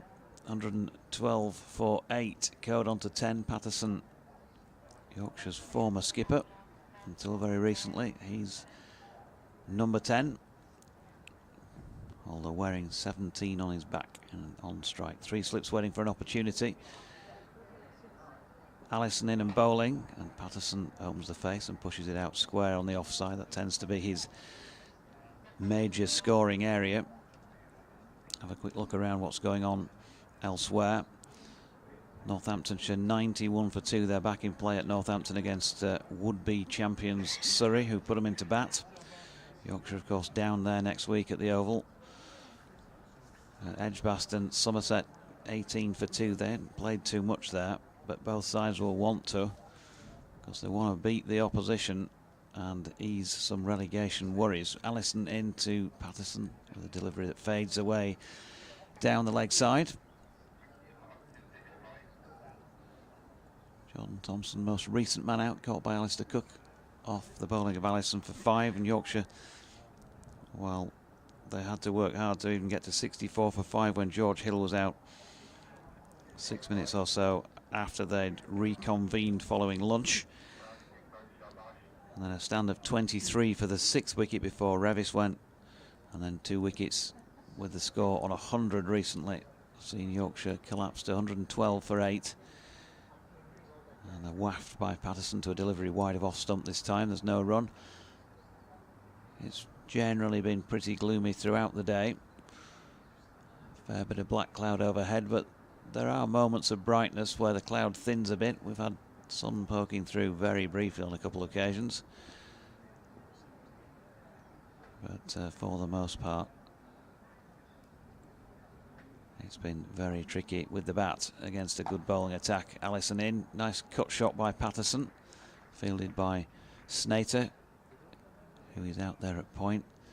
Little going on the periphery to tell you about, really. A smattering of spectators, with neither side with a huge amount to play for. Fairly low in numbers here today. The discarded net cages away to the right, and the ground staff tractor. Nobody at all in the western terrace. Allison in, it's wide of off stump, and nicely played by Patterson, who got right over the top of that and has cut it away backward of point past Snater for 4. So Pato off the mark. Partnership already worth 16 for this 9th wicket, and it's 116 for 8. Wesley just having a word with Allison about how he might counteract that, but both these batters, Patterson and Code, similar in that they like a bit of room to free the arms, and particularly outside off stump. So if you do give them any width, they will get the ball away. Maybe a short ball coming. Perhaps they've just dispatched Kushi out to sweep, about 10 in from the square leg boundary, just in front of square. It was the old 5-card trick, and in fact he threw him one up there to drive, and Patterson drops it into the offside. And there is no run. So 44 overs bowled so far today in the session, and going on for a half. Yorkshire in a lot of trouble at 116 for 8 in trying to put on a score here of any sort of substance that might just allow them to chew away at some Essex wickets as well, because it's not going to be easy for them either if Yorkshire are finished off fairly soon. I mentioned 44 overs bowled, Dick. 52 still remaining in the day, so we've still got more to play than we have actually played before this day of play is over, provided conditions allow us to get through it. And so there could be some testing times for Essex batsmen later on today as well. Oh, good grief, yeah, I couldn't agree more. Essex might be in just as much trouble, if not more. Yeah, we could see 20 wickets to fall today. Well, didn't see one there, as that's just played for 6, straight back over Snater's head. It was a, how do they describe that? A stand and deliver, really. Code just stood his ground, swung his bat through the line, and away it went, dispatched towards the, well, not just towards, into the Howard stand end. Yeah, a bit of adamant for you. In what respect? Stand and deliver. Yes, thank you. Oh, now my wife. Cultural reference over the head. Oh, don't mention it. Adam and the ant. She'll melt at the knees. Oh, dear oh Lord. As Snater moves in and bowls, and played out into the offside where Nick Brown picks it up. He too will be aware that it will be challenging when he goes out with Sir Alistair into the middle. Probably later today, who knows, maybe not. As I say, Essex have notoriously over the years let sides off the hook. But, well, the last 3 batsmen are going to have to bat monumentally well for Yorkshire to really get themselves into a commanding position. And but Code is doing what he can towards that end as he just swings that away on the onside, and they go through for a single. Well, he's at least got Tom Wesley to think about this as skipper. 100 for 8, 2 wickets on 100. Probably thinking Yorkshire are going to fold like the proverbial pack of cards and lose their next 2 for not many. They've added 23 now for this 9th wicket. I know in the greater scheme of cricket in life that's not a lot, but he took a man out of slip there when Code was on strike and brought him into mid-wicket and dropped somebody back to the edge. And then Snater bowled in the short ball to try and get him to pull that down the throat of the fielder. Didn't quite make the connection, Ben Code, nor quite get the delivery right, the bowler. 3 slips back in place with Patterson on strike again. And Snater still bowling, obviously, as that's just played a ball of very full length and dug out quite competently and confidently by Patterson. Neither of these players will be particularly comfortable with the short ball. Who is, but certainly this pair tend to be a little bit more apprehensive, shall we say, when it's dug in. One or 2 sides have cottoned onto that, but not everybody does. Snater. Patterson. Well, it sort of came back at him a little bit, and so left him rather short of room. He was going to crack that through the offside for the boundary, well, hopefully from his point of view, but as I say, it seemed to come back on him, and he got tucked up for space and just finished up hitting it with the top of the bat and not timing it, and therefore it just dribbled out to Nick Cook. Yeah, if he had Nick Brown, I mean, no, Nick Cook's an umpire. He's not playing. He's not participating. If he had a career wagon wheel for Stephen Patterson, I would imagine the predominance of his runs are in between cover and point, somewhere out that way. Yeah, and that's just played out to Brown as well. And the over reaches its conclusion, the 46th over, or have they already clicked it up? Perhaps they've already clicked it up, 45. Yes, it would be 45 because we started play with Porter from that end, and Slater's just bowled from that end, so it must be an odd number. 45 gone, 51 to go. Yorkshire 123 for 8, Code not out 17, Patterson not out 4. And Essex with 2 bowling bonus points already. We'll have a third at some point this afternoon, possibly fairly soon, who knows. Ben Code just re-scratching his guard. He's got his back to the Howard stand and therefore facing towards us at the Kirkstall Lane end of the ground. And it's going to be Ben Allison. Sweatband in place on the left wrist. Short-sleeved cricket shirt on, 65 on his back and shirt hanging out as he comes in past umpire Rob Bailey. Short ball, that's the one that's going to make Ben Code particularly uncomfortable, and it makes him uncomfortable enough to have diverted it onto his stumps, and he is out. First semblance of a short ball on him, really, maybe the one from Snater in the previous over, but Code gone for 17 off 12. It looked like it was one of those, the way he played it, that the ball was going to balloon up in the air, but in the end he's played it on. So Yorkshire have lost a 9th wicket, 123 for 9. Code bowled Allison, it will say, in the scoring records for 17 off 12 deliveries. Yes, a very nasty delivery for any batsman, really. But for a number 9, possibly slightly more challenging. But it was a good knock, 17 off 12. And put back to ball with great purpose, and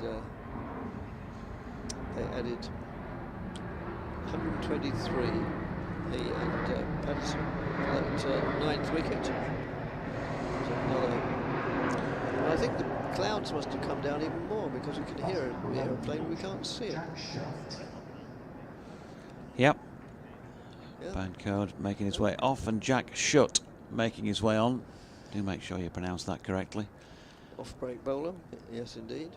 Yes, Jack is a very difficult word. Jack Shutt's number 24. Patterson 4. Snater 3 for 39 now, and off 12 overs. And again, that was the end of. Oh no, of course not. Sorry, we're not in Patterson's. Snater's over. I'm just looking at the wrong part of the scoreboard. Allison. So, Shutt on strike. Allison trying to finish off this Yorkshire first innings. Not with that delivery as it fades away down the leg side, and there is no run. So Jack Shutt getting another opportunity. Hasn't had lots of those in first class cricket so far. 25 years of age now, Barnsley born. Back in 1997, has only played for Yorkshire, as in the age groups and second 11. Has played some first team cricket in List A, in the RL50 and in T20, 13 matches, but it's just his 5th first class match. And he's facing Allison here, and he's pushing forward at one that leaves him. And there is no run. And if you were hoping for the Yorkshire tail to wag, well, you wouldn't be putting the mortgage on that happening with Jack Shutt at the crease, because he's batted 5 times previously in his career and has scored a total of 8 runs, 7 of which came in 1 innings. And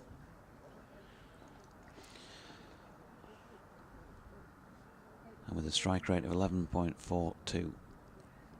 But he's standing and waiting here as Allison comes in. That's down the leg side, and Shutt watching another one go by. He'd only faced 70 balls, to be fair, in his career before walking out here, so make that 73 now. And of course his job is not with the bat, but it will be with the ball, and he's taken 5 first-class wickets for 179 runs, averaging 35.8 thus far. Bowling off spin. Had a couple of good days in white ball cricket, as Allison's latest delivery is pinged in short, and Shutt very happy to duck underneath that one. 11 List A matches, 10 wickets to his name, including a 4 for 46, and took a 5 for 11 on debut in T20 cricket up at Durham a couple of years ago. 16 T20 wickets to his name.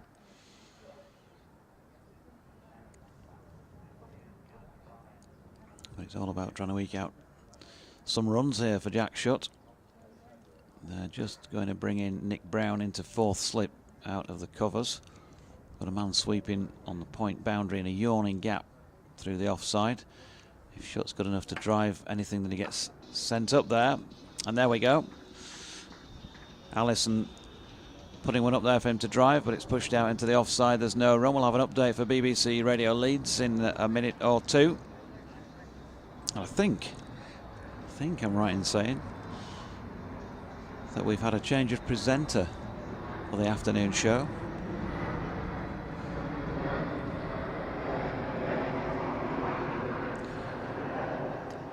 Find out in a moment.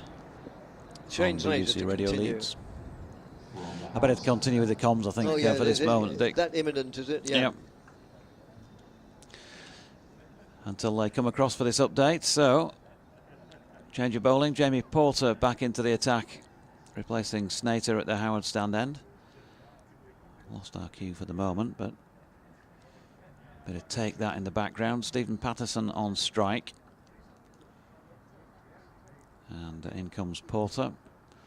Patterson stepping away to leg and hanging the bat out at that one. Could have found the outside edge, but didn't. Dot ball.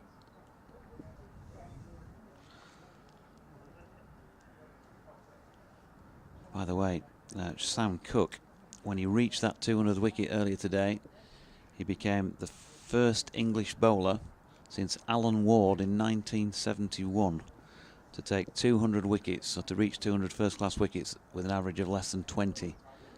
That's an exceptional effort. Porter in, and Patterson chopping down on that, not far from his leg stump.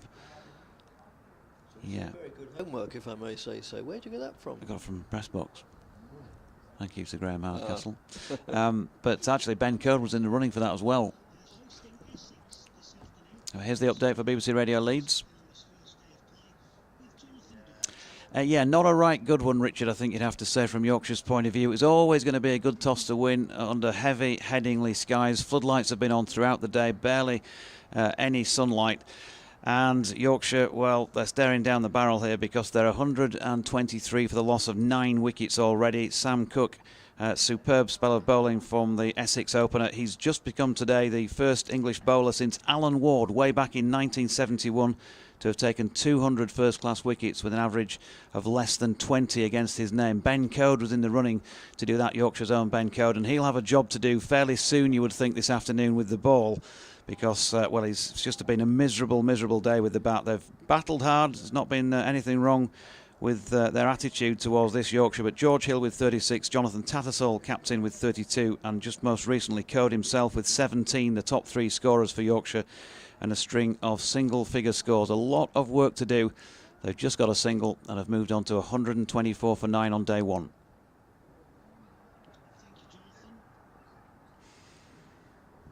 There we go. That was As pretty simple. Porter moves in again and bowls. Oh, and that's outside the off stump, and Shutt pushes forward, and then it just beats the outside edge of the blade, goes through to the keeper. A lot of little chats going on, and amongst the slips. I don't know if it's we know that players, when they're nattering, they don't always natter about cricket. They probably do more often than not, but sometimes it's about something totally different. And that's worked away on the onside. No addition to the score. Well, yes, they probably, I mean, if you're standing in the slips day in, day out all season, you must, even cricketers must run out of things to say about cricket, don't they? Maybe not. They can discuss things going on elsewhere in the crowd or the aeroplanes. Or didn't think much of the lunch, they'll say. I did, I thought it was wonderful, but to them. And Porter moves in again and bowls. That's just pushed away on the onside, no addition to the score. The end of the over, the 47th over. And so the next one will be sort of the halfway point, the 48th out of 96.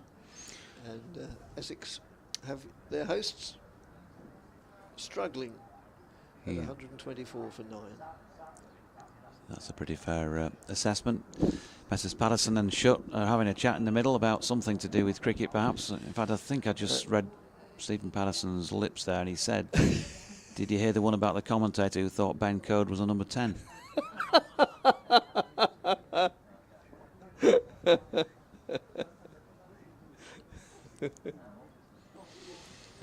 So, this over will take us to the halfway point in the intended number of overs for the day. And Yorkshire are nearly done first time around. Allison nearly did Patterson there as well. He's not the slowest, is he? He looks a useful cricketer. This, if he's got a couple of half centuries to his name, I haven't seen him bat yet. But 22 years of age, I think Essex have found another player who they can get a fair bit out of. Yes, they seem in the years to come. Yeah, they seem to have found a lot of very useful, particularly seam bowlers in recent years, out of club cricket in the area. Here he comes again, right arm over, it's up there.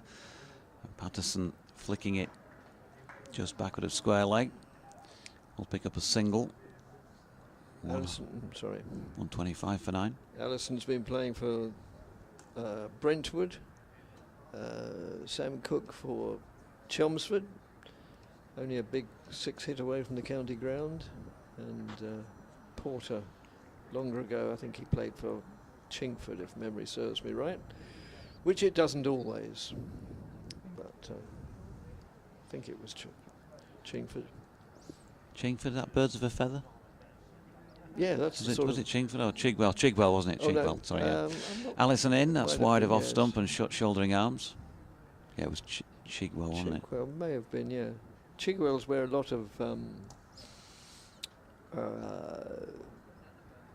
what they call celebs live now, sort of show-busy celebs live in Chigwell, yes, Chigwell. Is that where the Davis mansion is? No, it's a long way from there, in every respect. I know what you mean, the massive BBC daily rates that we've got. Allison in and bowling to Shutt, who pushes up to mid-on. No, I've got my regular bench under Southend Pier, and that's about it really. That's about the only perk. Yeah, no, you can't lie. You can't lie there, mate. That's Dick Davis. That's his place. Has been for years. Good to hear. The city of Southend-on-Sea, of course. So here's Allison again. Carefully placing that ball in his right hand and comes into bowl to Shutt. That's got to be a good shout for LBW, and it's not out. So presumably you can only think that's going down, because it certainly wasn't a problem on height. And Jack Shutt certainly did not get a good stride in. But Rob Bailey turned it down. And in fact, Allison himself gesturing that was that going down leg. And I think he's got the nod from Bailey, who's continuing to have a chat with both the bowler and Tom Wesley as Allison walks by. Just sending out the sweeper Snater deeper at point. And Allison in again, and Shutt almost into the shot there before the ball was delivered. Yes. Cannons off the pad into the leg side. And there is no run, 125 for 9. And when you're not a batter, when you're a number 11, and I read those statistics out, earlier, 8 runs from 5 first-class matches so far. Hasn't added to those 8 runs just yet, Jack Shutt. Even on a good batting day against an attack like this, it's the devil's own job to get a few runs on the board, but when the conditions are as they are, nigh on impossible. Yes. So we are at the halfway mark of the day. 48 gone, 48 to go, which means that in practice Essex will bat slightly, maybe a lot, fewer than their hosts, because there'll be 2 or 3 overs taken off between innings as Porter moves in and bowls, and also because these two might hang around for another dozen overs or so. It's just played out into the covers for a single. Nick Brown in the action, fields just beyond a matting covered wicket. I'll tell you what, if they hang around for another dozen overs or so, they'll have taken the game away from Essex here. There might be 136 for 9. Yes, indeed.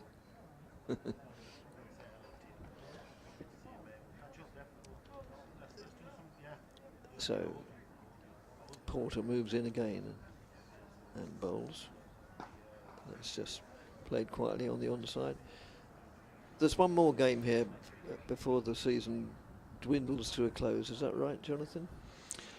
Yes, the final game of the season here is against Gloucestershire.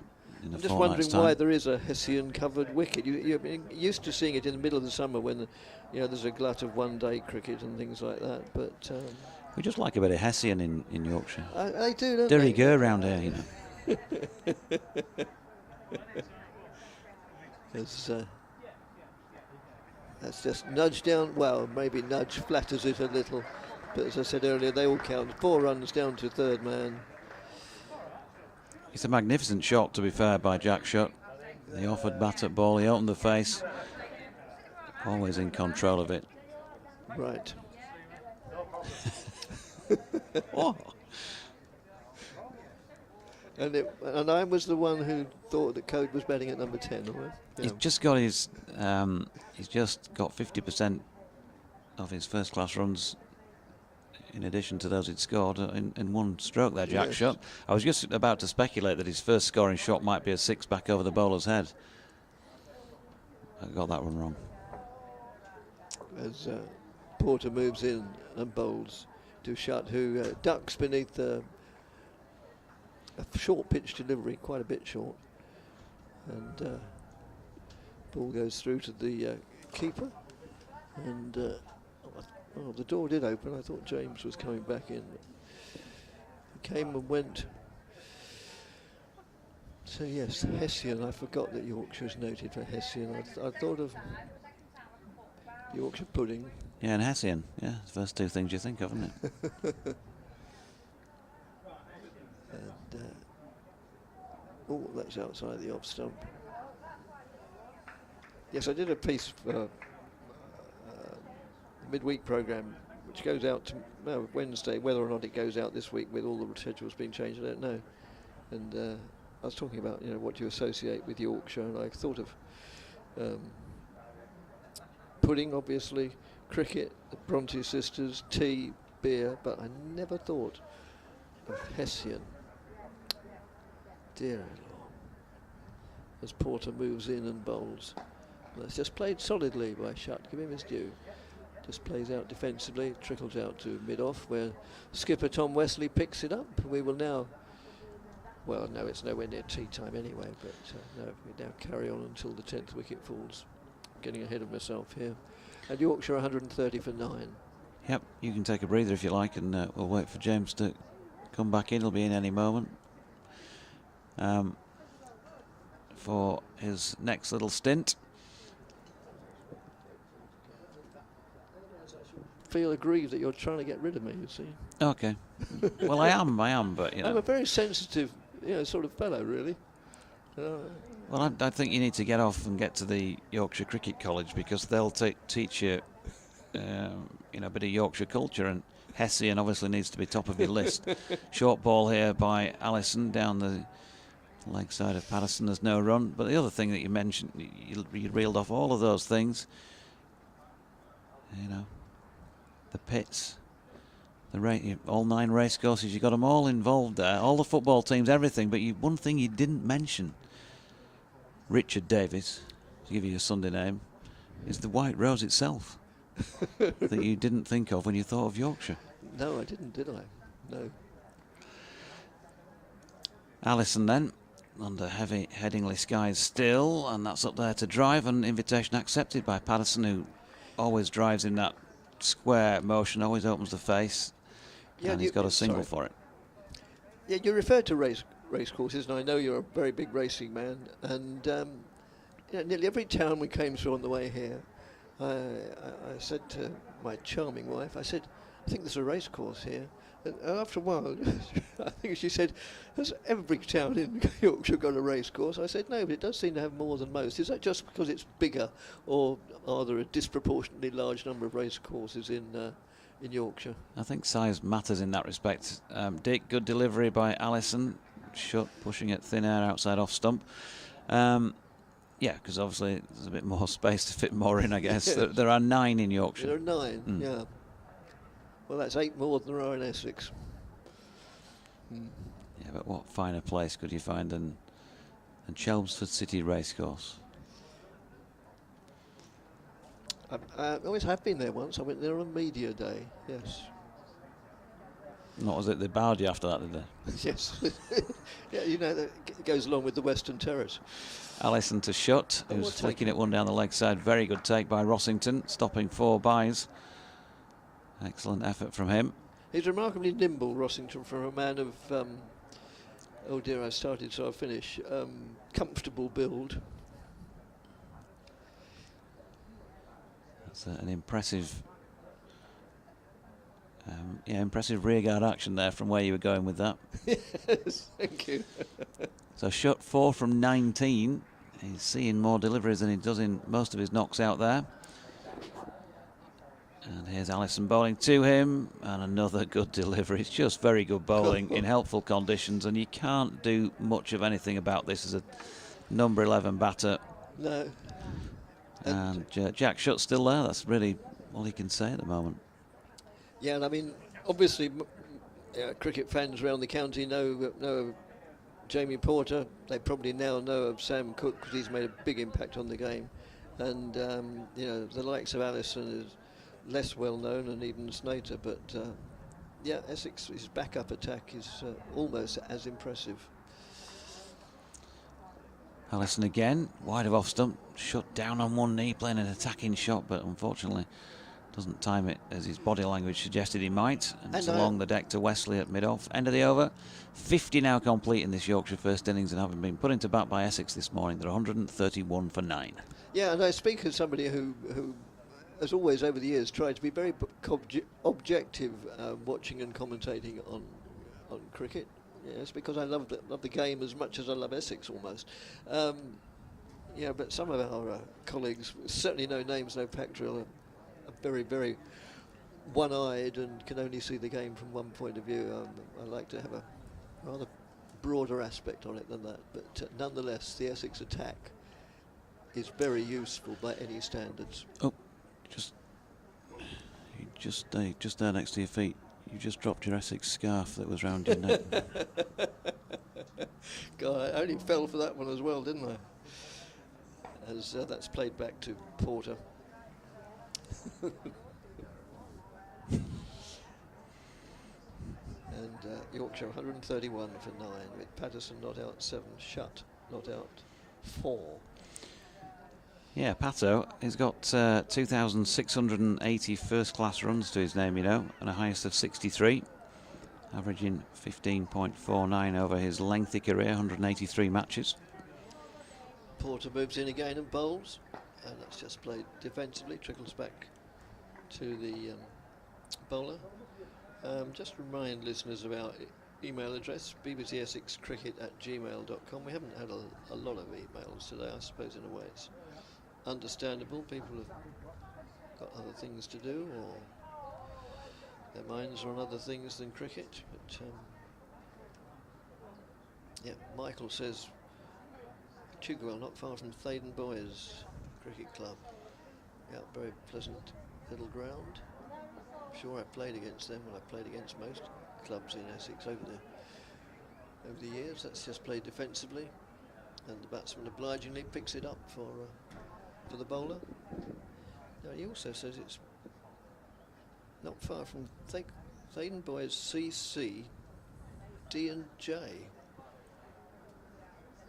Can't quite think what the D and J is. Derby and Joan? Dick and Jonathan? Probably, yes. Well, Derby and Joan, what's the difference?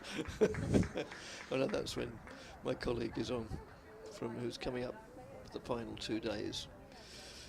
As that's played out into the covers for 1, as Nick Brown has to make a few yards to his left of field.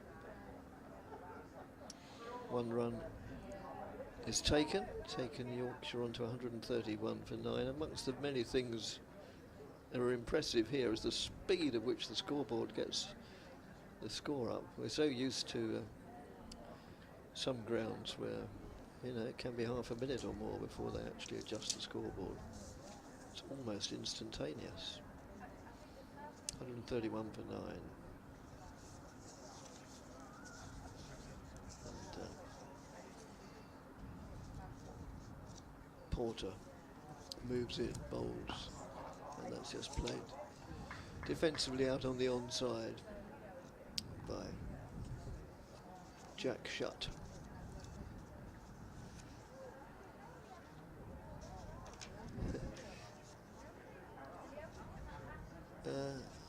Critchley was just wheeling his arm around then. I don't know if he was dropping a hint that maybe skip some spin might be useful. I don't think so. I think they'll stick with this 4-pronged seam attack. It's served them well today so far, and that's just played out into the offside, and that is the end of the over, and James has appeared, so I'll make way for him. Thanks, Dick.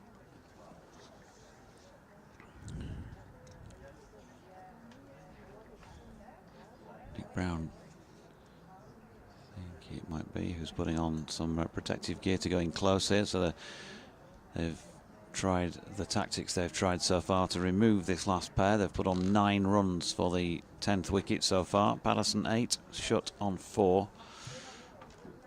132 for 9. They might be going short, are they? Or are they going to go with some twirl?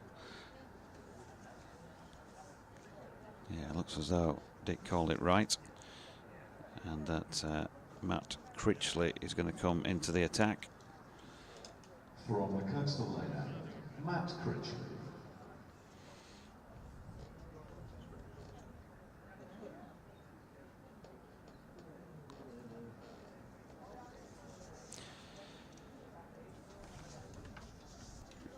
Yorkshire, of course, no stranger to low totals against Essex in recent times. There was the famous match down at Chelmsford, 2018, all out for 50 or so in the first innings, and then won the match.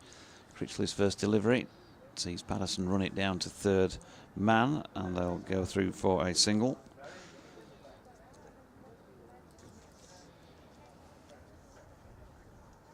Yorkshire have played 165 matches against Essex in the first class game, winning 85 of them, drawing 52 and losing 28.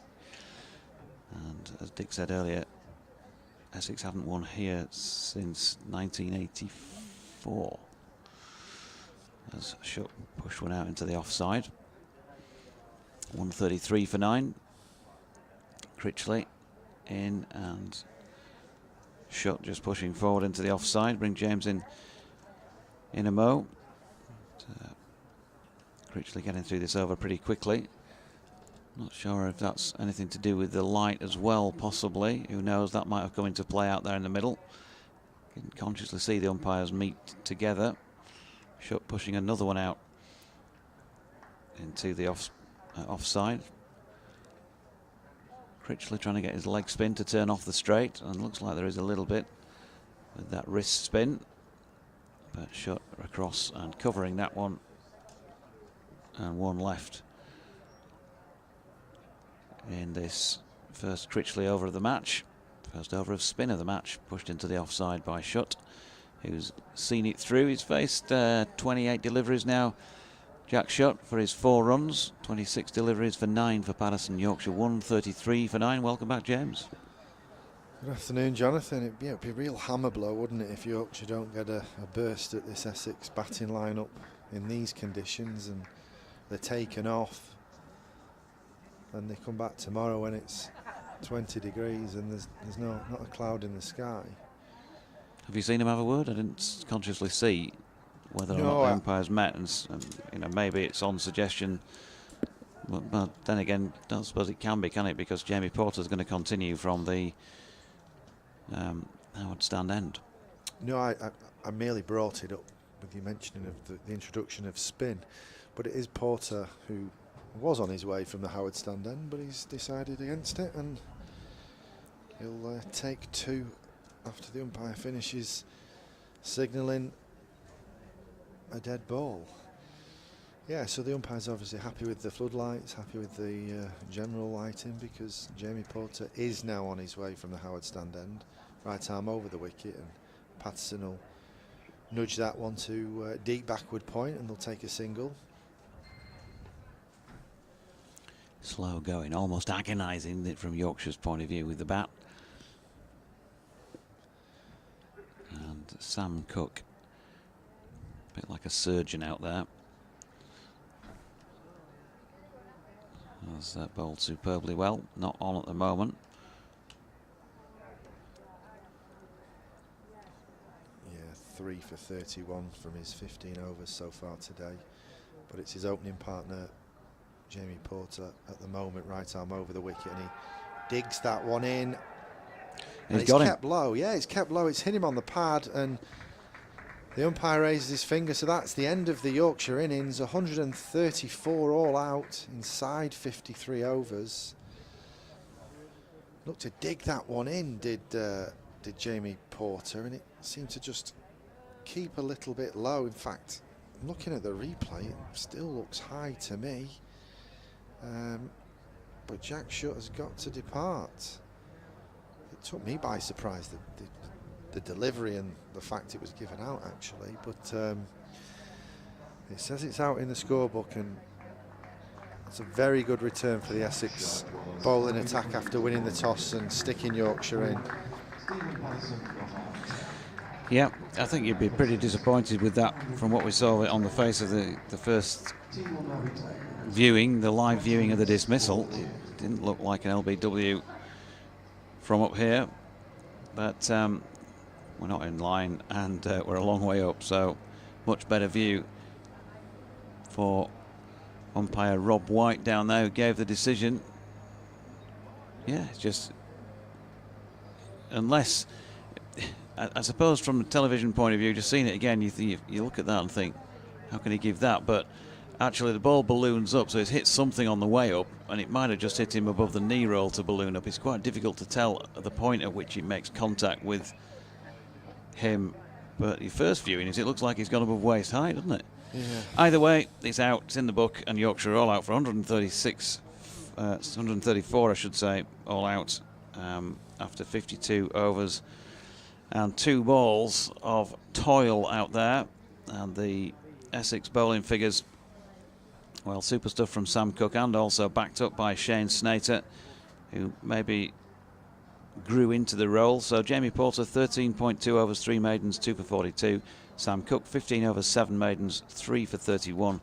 Ben Allison looks a useful all-round player, 11 overs, 5 maidens, 2 for 15. Shane Snater, 12 overs, 6 maidens, 3 for 39. And Matt Critchley, 1 over for 1 run. 134 all out. George Hill with 36, Yorkshire's top scorer. The only other player for Yorkshire to break 30 was Jonathan Tattersall with 32. We'll take a breather while the players turn around, and we'll be back with you in a few minutes' time when they walk out for the Essex response to that Yorkshire first innings of 134.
But if you are watching on the streaming, I'm just about to do a BBC Radio Leeds update any moment now. You'll have noticed that the covers were taken off, ready for inspection by umpires Rob Bailey and Rob White, and the covers are now being brought back on because there is a little bit of rain in the air again, so it's a bit of a hokey-cokey sort of afternoon, on and off. And we may not see any further play today, we're not sure. We'll wait for an official announcement on any further inspections to take place.